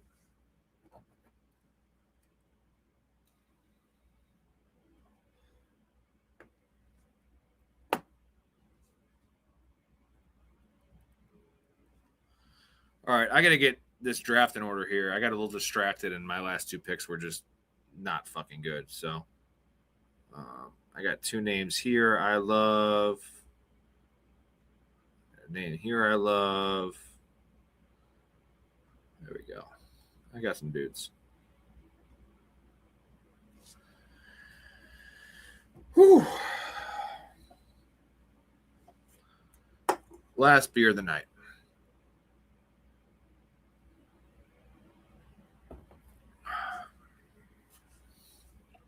Still got about 8 rounds left, gentlemen.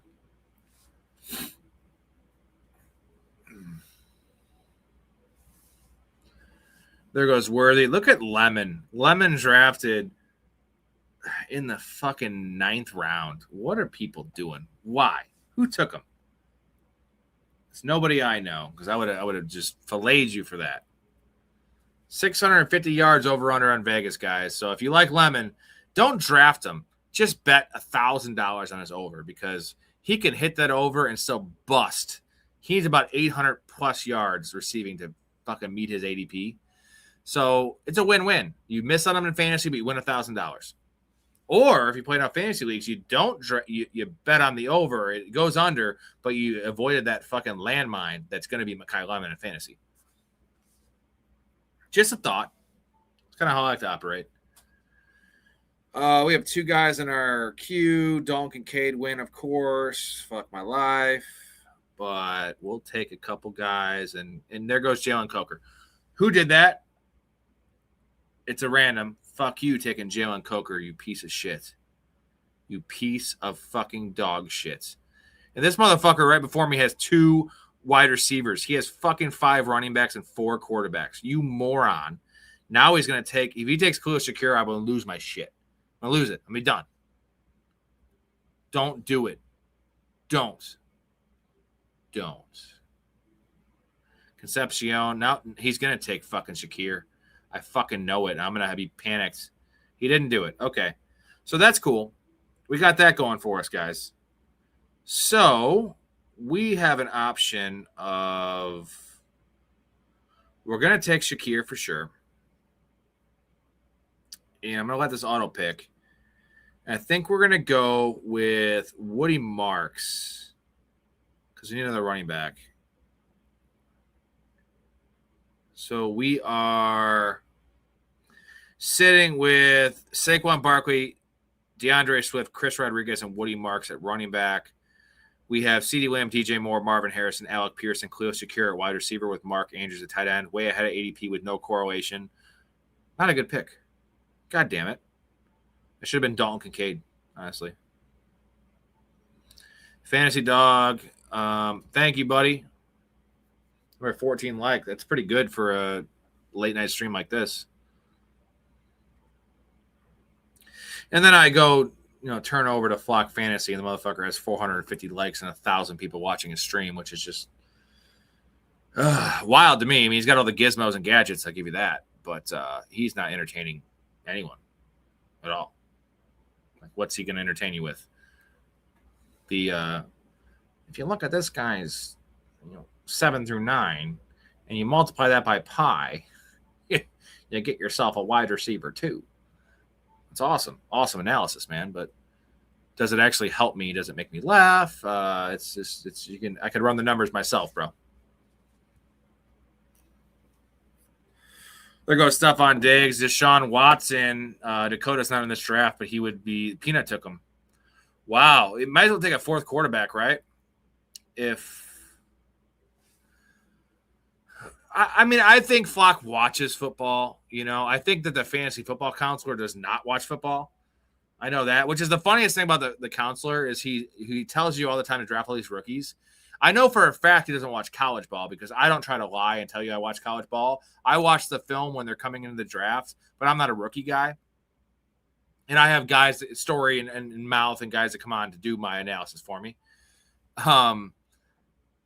It's just hilarious. This dude doesn't watch NFL. He's definitely not watching college. Flock is definitely, there's no way he doesn't. Flock does know his shit. He doesn't know any more than I do or anyone else. Like, it's fantasy football is half luck. Like, he just takes his algorithm and whatever. But I'm going to give you the real picks because last year, guess who was the highest in the world on Tucker Kraft? On Chris Olave, on George Pickens, specifically on Javonte Williams, on Trevor Lawrence, on Matt Stafford. I was also really high on Justin Fields, unfortunately. That was a big whiff. I was pretty high on Travis Hunter as well. I had some misses. I was really high on Drake London and Nico Collins, taking them in the first round. Those are some misses for sure. Yeah, fantasy. He's won 2 tournaments. He also literally maxes out every tournament. So winning best ball is fine and all. I'll play him in redraft every single day. Give me 10 leagues against him in redraft, and I would take myself all day. Redraft is much more skill. He hasn't won major tourneys, has he? Also, I just want to say, I'm not saying that he is a total, I don't know this for a fact. He gives how much he won. He literally just puts a spreadsheet and shows, there's no evidence. The tournaments he won, for sure. But I want to see fucking, receipts, bro. And I post, I want to see receipts. And I don't know if I see receipts with him. I could tell you all day I won this much money on best ball, but if I don't see if you're not winning the league, we don't know. He does so many leagues. And that's, fantasy is one thing. Anyone can say they win in fantasy, I guess, is the thing. That's one thing that's kind of obscure. But knowing ball there's a lot of different levels to it. And betting, I bet props only, which is tied to fantasy. these stats don't lie. This is fantasy. These are player props, all even odds. Like these are all documented in the Discord for years with the videos, like 96 and 58. You can't fake this. This is documented stuff where like I'm gonna go down on that. All this stuff's documented on my end. And whether his is real or not, who knows? I just know you guys know Sal Vetri, that dude who makes those, he talks really fast and makes like 14-minute videos and gives a million stats, just like 8 stats to why you should draft a player. And it's very informative for sure. Hard to keep up with. He will make a video on the playoffs and like do on prize picks, which you have to parlay them. And the next video he was 0 for 5. I watched it. I didn't bet on him. I watched it. And he's like, if you want to win money like me, I made over $5,000 in the NFL playoffs last week betting. I'm like, but all your prize picks bets lost. They were like 3 for 5, 2 for 5, 4 for 5, but you had to hit 5 out of 5. Now, maybe he bet those individually. Unfortunately, he was giving prize picks back. So like anything he put on there did not win. But like anyone could say they won the money, and that's fine. That's cool if people want to believe that. But unfortunately, if you followed his picks from the video, which was prize picks, have to do 5 out of 5. And even if you do like the 4 out of 5, you win like 1.25 times your money. He didn't win $5,000. So I don't like people bullshitting. And unfortunately, a lot of people believe that stuff. And he's very Sal smart. Sal crunches numbers. Sal sounds very convincing. But like there's a lot of used car salesmen out there that sell a lot of used cars. And a lot of times you're going to get a lemon. Like, that's fine. That's not good for longevity, I guess. Like, to believe, like, anyone can say anything, dude. I fucked Pam Anderson in the 90s. Well, how old is Rob? I don't care. He said he did it. Like, I didn't fuck Pam Anderson, man. I was fucking 12. If I did, she should go to jail. But anyone can say anything. Like, I ain't saying shit that's not true, I guess is the point. I own my losses. I said Colson Loveland was a bad fucking pick. It for the Bears. Me and Storey both agree with that. Dead wrong. I own it. Thought it was early. I'm a Tyler Warren guy. There's still fantasy dog dated Madonna. Well, that's believable because Madonna's a giant whore. I do believe that. I have been really distracted in this draft. So what am I looking at here for value? Ooh, there's one guy I need. I need this gentleman right here. No fucking way, bro. Guy takes Gunnar Helm. He's got 4 tight ends.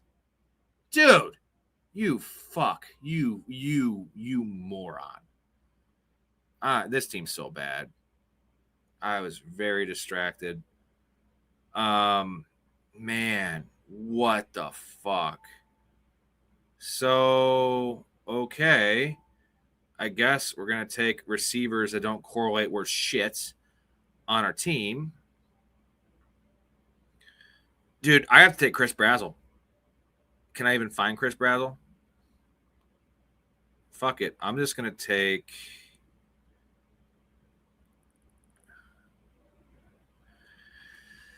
Oh, why did this guy take... Look at this guy. Gunnar Helm team right here. Literally, he has May, Purdy. This is GT? GT, this is you? Why? No, I don't care. Why did you do that, GT?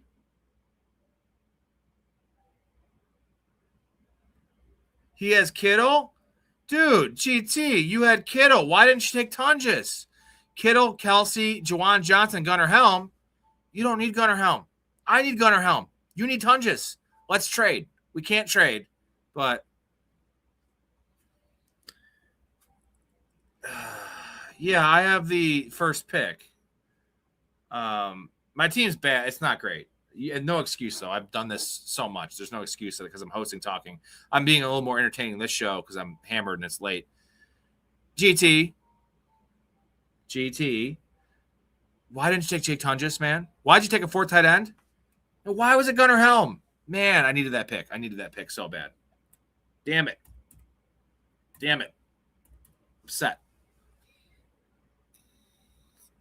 This is my new fantasy football entertainment mecca. What is the Toxic Tower? Is that like some kind of sex move or some shit?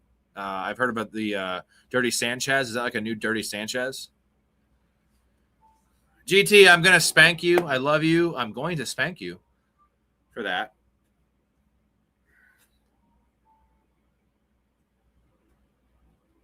Who took Stowers? Stowers were taken by Mouth, so you can have some beef with Mouth. Yeah. He has Pitts, Sadiq, and Stowers, so he's going rookie. Set auto and said, fuck it. You should have autoed goddamn Tungus. You needed Tungus.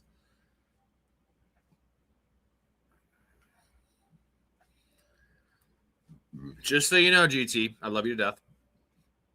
In 2 years, when this show hits, we're going to have our yearly community get-together, probably in Las Vegas is my guess. And I'm going to spank you. I'm going to spank you for that. I'm going to remember this. A $3 best ball. Half kidding, of course. And I think you might like the spanking. And I think I would like to spank you. But it's definitely happening, brother. Cam Ward, Bryce Young. I mean, Cam Ward, Bryce Young. Chris Brazel. Cam Ward, Bryce Young. Okay. We'll take Brazel here. And then we had to take a running back. It's going to be someone gross. Let's go Damon Claiborne. Oh, yucky, yucky stuff. Atlantic City. I see you. I see you. GT does it on purpose. He wants me to spank him. He wants that spanking.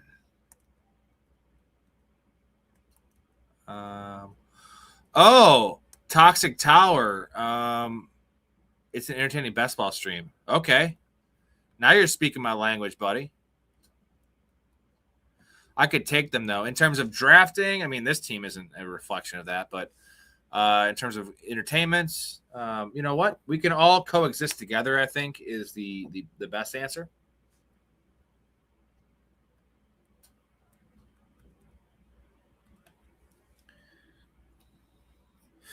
All right, we have one round left, one pick each left after these next three selections. Usually, you guys know I do draft grades, but I have to bow out. We are approaching 5 hours here, and this will be the second 5-hour stream in the last 3 days. I have to eat some food. I've only eaten like a bird today, literally like a couple little sliders. I'm going to try. I also promised you guys I was going to tug it left-handed and try it out. A drunken left-handed tug is the way to send out the night. And I'm sure I'll be groaning and making weird noises so my wife will come out because I'm going to sleep on the couch tonight. I don't want to. She has to work in the morning. And that'll be entertaining. I'll film that for you. Not the jerking off part, but I'll film her reaction to my left-handed jerk. Thank you, Fantasy Dog. Thank you, Peanut. Everyone in here. Thank you.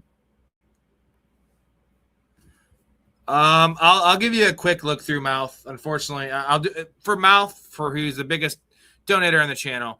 He is the GOAT of the channel. I will give Mouth a quick look through. I'm not even gonna look through my team, also because I don't think it's great. Yeah, I'll take a look for you, Mouth.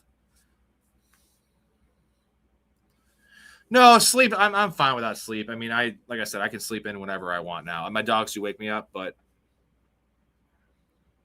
Yeah, send it to the Discord. I will talk through Mouth's team because Mouth has earned that right. Mouth is he's a little special, and that means two things. Mouth, I love you. Francis, what time am I on tomorrow? All right, see, this is the wormhole now. I will check out everyone's team. I'm not gonna pull it up on the screen here. I'm gonna do it from my phone.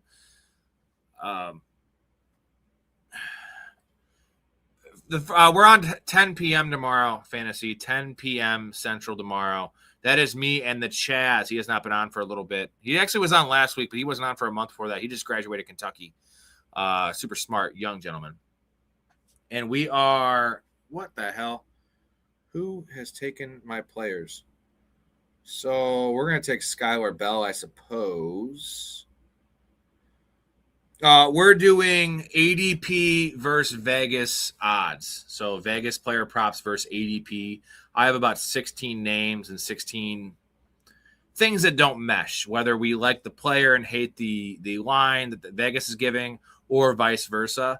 And then obviously answering everyone's question while we're doing it. And if we, we'll see. Maybe we'll do a draft, probably do a draft afterwards.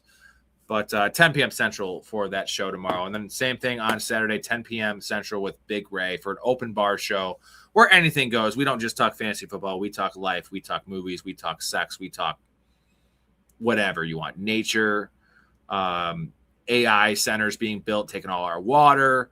A lot of stuff to talk about. I'm going to go through two teams here, Mouth and Derek. Real quick. Mouth, Kyler Murray, Tyler Shuck, Geno Smith. Ooh. James Cook, David Montgomery, Travion Henderson after ADP, Tyron Tracy and Tank Bigsby, Jamar Chase, Roman Dunze, Jordan Tyson, Jordan Addison, Omar Cooper, Jalen McMillan, Adonai Mitchell, Bryce Lance, and Tyreek Hill with Kyle Pitts, Kenny Sneak, and Eli Stowers. Wow. This is a really good team. The wide receivers suck, but you have 9 of them. I don't say they suck, but Tyson is a 3 I don't love. But, man, this team, the build, this is an A-plus build. This is an A team, Mouth. This is one of the best teams I've seen you draft. That Kyle Pitts, and you took 3 tight ends, but they're both rookies. One might pop. Banger, Mouth. And also banger for Fancy Dog for the $4 howler. We appreciate you.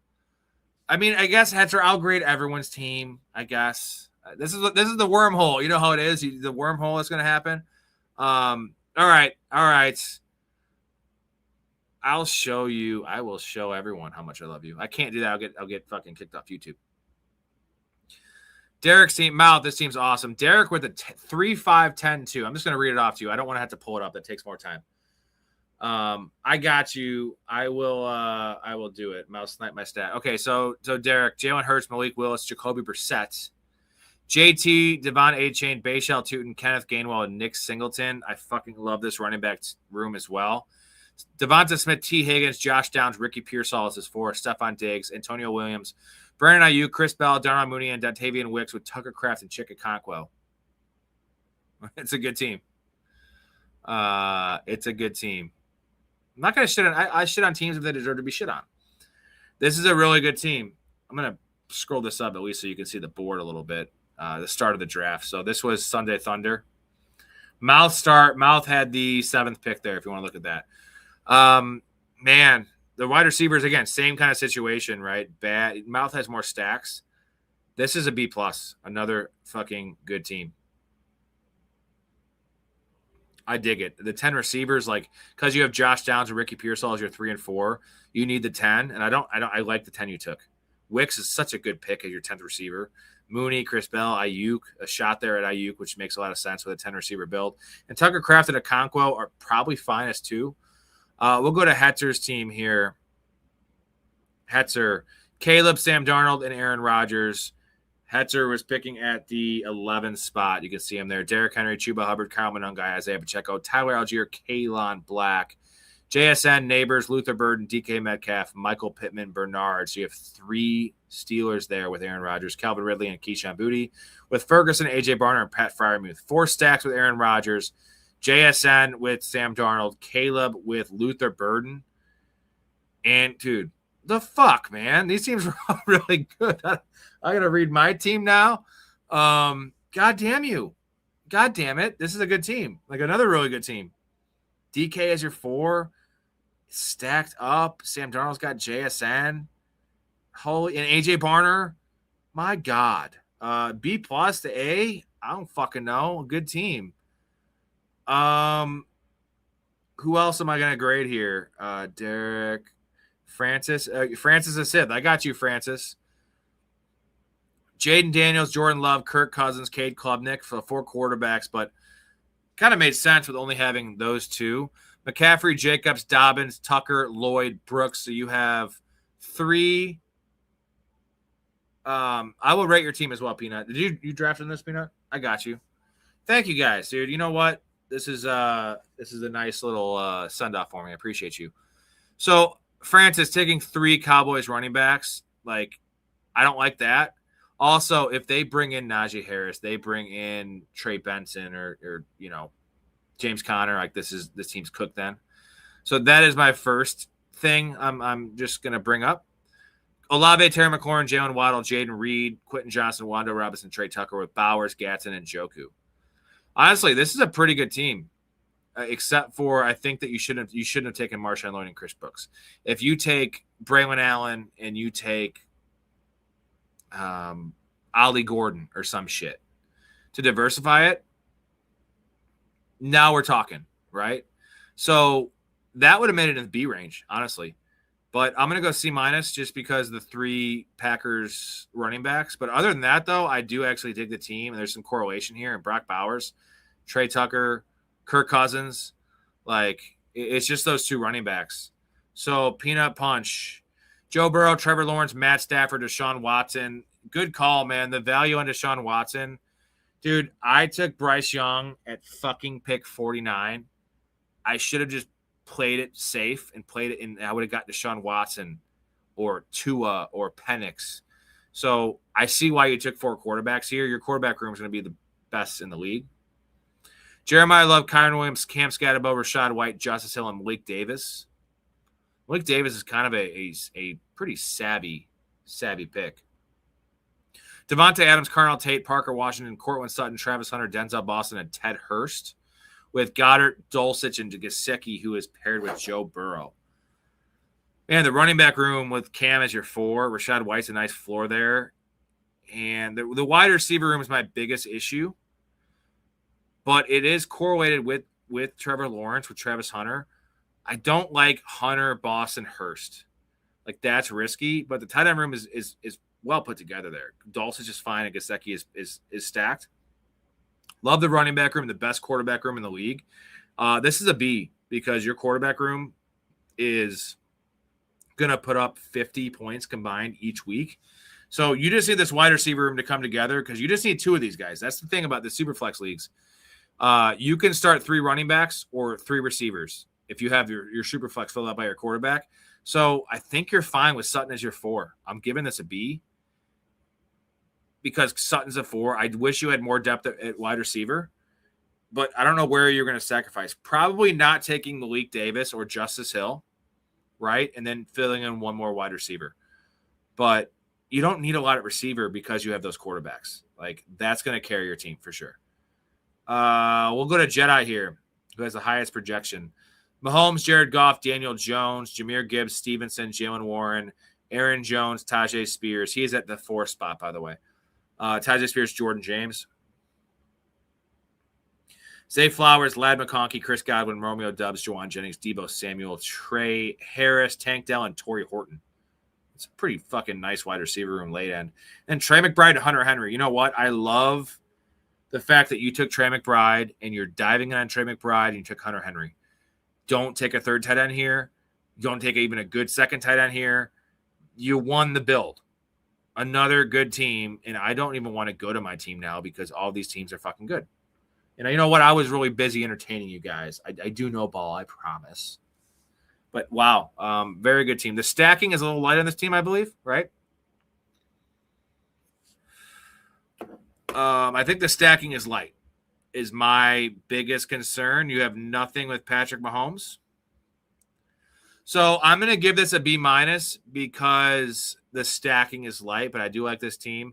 We'll go to GT, who had the Gunnar Helm pick, which is just insane, GT.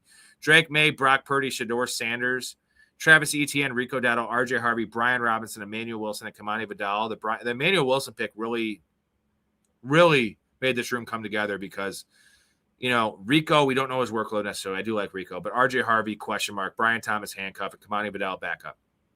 So big pick with Emmanuel Wilson there. JJ, Justin Jefferson, AJ Brown, Ted McMillan, Emeka Ibigbu, Casey Concepcion, Cooper Kupp, and Christian Kirk with George Kittle, Travis Kelce, Juwan Johnson, and Gunnar Helm. I got to punish you a little bit, GT, not because you took my guy in Gunnar Helm. It was an unnecessary pick. That's why I was pissed. If you were going to make that pick, it's got to be Jake Tunges. You should have just rolled with Kittle, Kelce, and Juwan Johnson. Kelce is going to be more relevant in the early part of the season with his age than he is later in the season, especially with Rashee Rice possibly being suspended to start the year. Juwan Johnson's getting up there in age. Maybe Oscar Delp takes a step up later in the year. You needed a guy for early season, and Gunnar Helm is a second-year player. So I'm giving this a C+, even though I like the team. The build is an issue, and I like Ibuka as your 4. I kind of like RJ Harvey as your 3. But there's too many tight ends, and the quarterback room's good too. Man, maybe B-. These are all fucking good teams. I'm trying to poke holes in this team, and it would have been Kittle and Tunges. That makes this team into a B to B+, right? B to B+.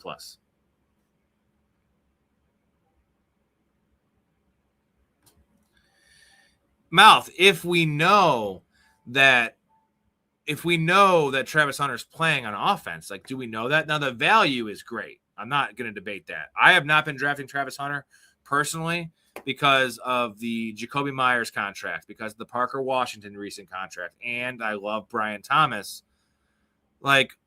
Where does Travis Hunter fit in? Is he going to be playing in the backfield? He's 190 pounds. So let me know what you think. Where is he playing in? He's going to get design touches. I know that. When he's on the field, he's getting design touches. I do like that. But where does it fit with the receivers they have? They just paid both of them, and they love Brian Thomas. Yeah, good call, Mouth. Okay, I get you. So only in best ball, right? Redraft, you can't touch. You cannot touch him because you don't know what weeks he's playing defense, how many snaps he's going to get. I see it.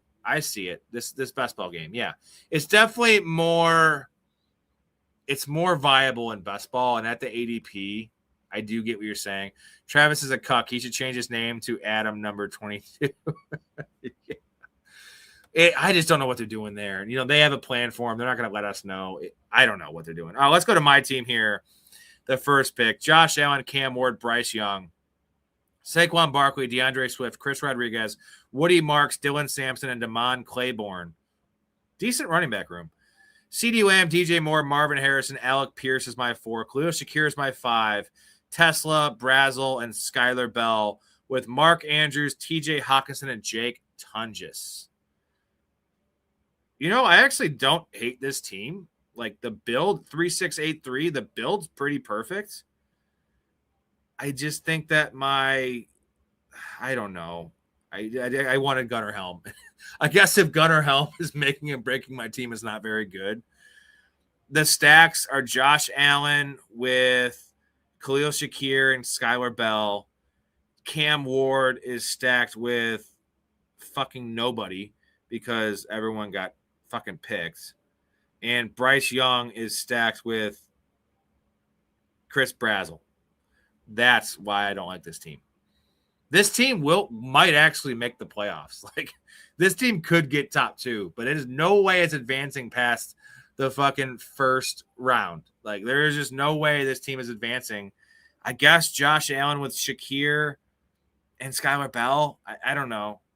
So, yeah, this is a very high floor team, very low ceiling team. So, that's why I was pissed, is that I know what it takes to win these tournaments, and that this team on the surface, Barkley, Swift, Rodriguez, Woody Marks, Sampson, Claiborne, don't hate it. Lamb, DJ Moore, Marvin Harrison, Alec Pierce, great start. Shakir is my 5, Tesla is my 6. It's a fine team. Andrews, Hawkinson, Tunges, it's a fine team. But this team is going to make me $3 at most. And we don't like to do business like that. And that was on me. I made some mistakes there. And you got to plan out your next picks. And I think, unfortunately, I was a little busy and drunk and whatever to actually plan out the ideal way. So this is a fine floor team. I think this is actually a B. But if we're going for the letter of the law on trying to win these tournaments, or at least make decent money, get to the finals or even advance to the semifinals, this is a D for that. I didn't hit that goal. So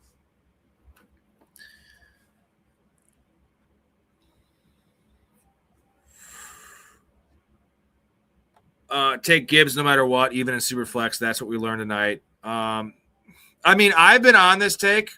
Mouth, I've been on Jahmyr Gibbs over Bijan by a mile ever since Montgomery left. And Storey came around to it because of the Dan Campbell comments. I didn't need the Dan Campbell comments. You know what I needed was 2024 when Montgomery missed those weeks and Jahmyr Gibbs had damn near 90 touches in a 3-week stretch. It was 85 touches in a 3-week stretch. That was huge.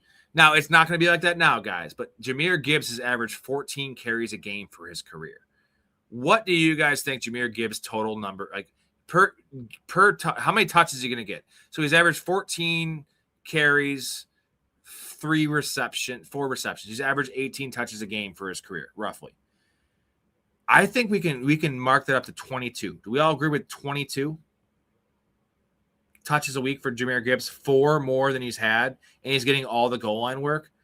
Now, Bijan lost Tyler Algier. Yes, the goal line threat, but Brian Robinson's no slouch. Bijan's not getting any more touches this year. It's just going to be more goal line work, which is nice. It is nice. But Bijan is playing on an offense that is going to be lucky to be top 15. The Lions are a top 5 offense every single year. So you're getting 4 to 5 more touches from Gibbs per game, and you're getting it on a top 5 offense. Like, yeah, it's easy Gibbs. If you're shooting for upside, it's easy Gibbs. Easy Gibbs. CMC touches. Like I always said, I love CMC, man. Early career CMC was a different kind of player. Like now CMC is just strictly volume based. If you give Jahmyr Gibbs CMC treatment, he is going to do an LaDainian Tomlinson on our ass and score fucking 28 touchdowns and have almost 2,500 total yards. GT makes a good point. The Gibbs injury risk, that would be the reason to go Bijan. Bijan's safer. Bijan is indestructible. He's never been hurt ever in high school, college, and the pros. Gibbs has stayed relatively healthy in the pros, but Gibbs is not Bijan. Bijan's a tank. Bijan doesn't get hit. Gibbs actually gets hit more than Bijan. Bijan's a fucking ballerina. So Bijan's safer. I'll give you that. If you want to go for nuclear upside, though, the answer is Jahmyr Gibbs. And for me, it's not close. Like I'm going to project out Gibbs to score probably 40 more points than Bijan this year, which isn't crazy, right? It's going to be 2.5 more points a game, which is saying a lot because Bijan's going to dominate, dude. And for the record, I think Bijan's a better player than Gibbs. Bijan's the best running back in football.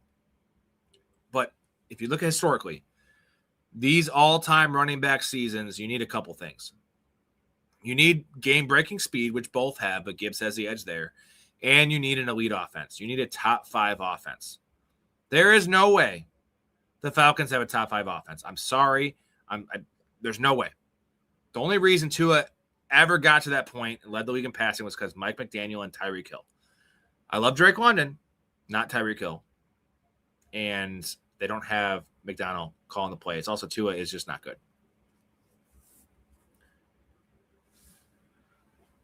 So that's my take. I'm fine with Bijan at 2, and if you want to go Bijan at 1 for safety, the one thing is you can't win your league in the first overall pick or the first round even. You can maybe with Gibbs this year with what I'm saying, but you can definitely lose it. And if you trust the health of Bijan more, I won't blame you. Also, Jamar Chase's hat should be thrown in this ring because Jamar Chase had 126 receptions with an injured Joe Burrow last year, and he had a couple games of Jake Browning and then a 41-year-old Joe Flacco. There's a chance that if Joe Burrow puts up the numbers that he's capable of, that Jamar Chase has 135 catches, 1,800 yards, maybe 2,000 yards, and 20 touchdowns. So I think you're fine with all 3 guys. I just gave you the case for all 3 guys. Bijan's the floor play. Gibbs is the ultimate upside play. If you want to go safety with a wide receiver in PPR, I don't blame you going Jamar Chase. But I'll get to your comment there, Mal. Sorry. I think Puka, as much as I love Puka, injury concerns, the way he plays, the defense being so much better, Puka is not in that top 3 tier. I'm sorry. And JSN is even farther away from that tier. I love both those guys ahead of the other guys. Like that's firm 4 and 5 for me. But there is clearly a top 3 in fantasy this year, the way I'm looking at it. And then there's a 4 and 5 second tier of players. And then there's, you have CMC, you have Jonathan Taylor, more so in half PPR. You have Amon-Ra St. Brown, who's more of a floor play, still awesome. And then CeeDee Lamb. That's the third tier of players. So it's nice that it seems pretty obvious and pretty like set in stone for me. The nice thing is, guys, you have idiots out there reaching on players, taking CMC at 3, and you get Gibbs at 4, or you get Jamar Chase at 4. Let's see here. Rob, if you took Gibbs in this draft and took Goff later, this team is an A because you could have easily gotten J-Mo in the middle rounds. If you look at it like that, so Gibbs at 1, Goff at the turn, and then where did J-Mo go? J-Mo went...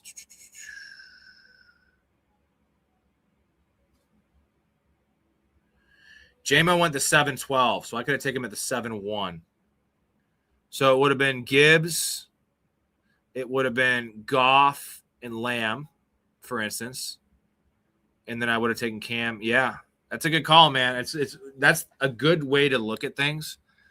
It just seems crazy to me in a super flex to take a running back over Josh Allen.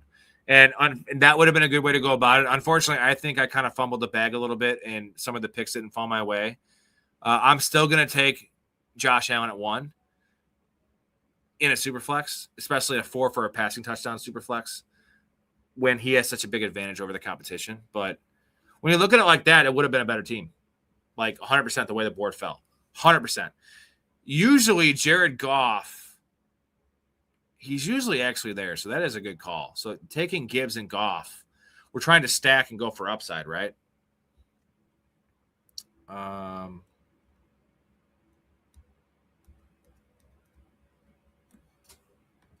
Hetzer, and men with good hands caressing the ball.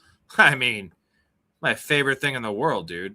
Just caressing that ball, right? Let's just caress that ball. Your hands are what makes it possible. Your shoulder pads are hard and stiff.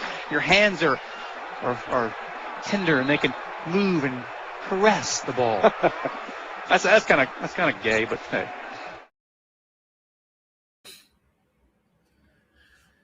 All right, last comment. We approach 5 hours again tonight, guys. We are that's our third longest stream. We're breaking records here. Fantasy Dog, rank your top 5 quarterbacks. This is for a 4 for a passing touchdown. I'm gonna go Josh Allen for sure, number 1. Lamar Jackson as a 1B. Those two are right there. I'm gonna go. Even though it's 4 for a passing touchdown, I'm still gonna go with Joe Burrow at 3. I think he has a nuclear season. And then let's go with Jaden Daniels at 4 because I want the upside of that scrambler. I think he's going to have to do a lot on this team. And then number 5 is up for interpretation between Drake May, Jalen Hurts, and Caleb Williams.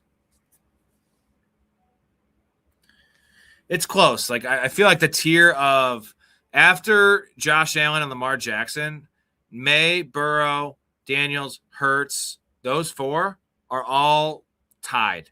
So what you don't want to do is take the first guy. You don't want to take it's a tier for me. With tier-based drafting, what you want to do is take the last guy of the tier, especially if there's no difference between you. What's up, Wally? Yeah, we're still fucking live, dude. I'm grinding. I'm also on Grindr. You can find my profile picture. My face is blurred out, but you can tell my fat body.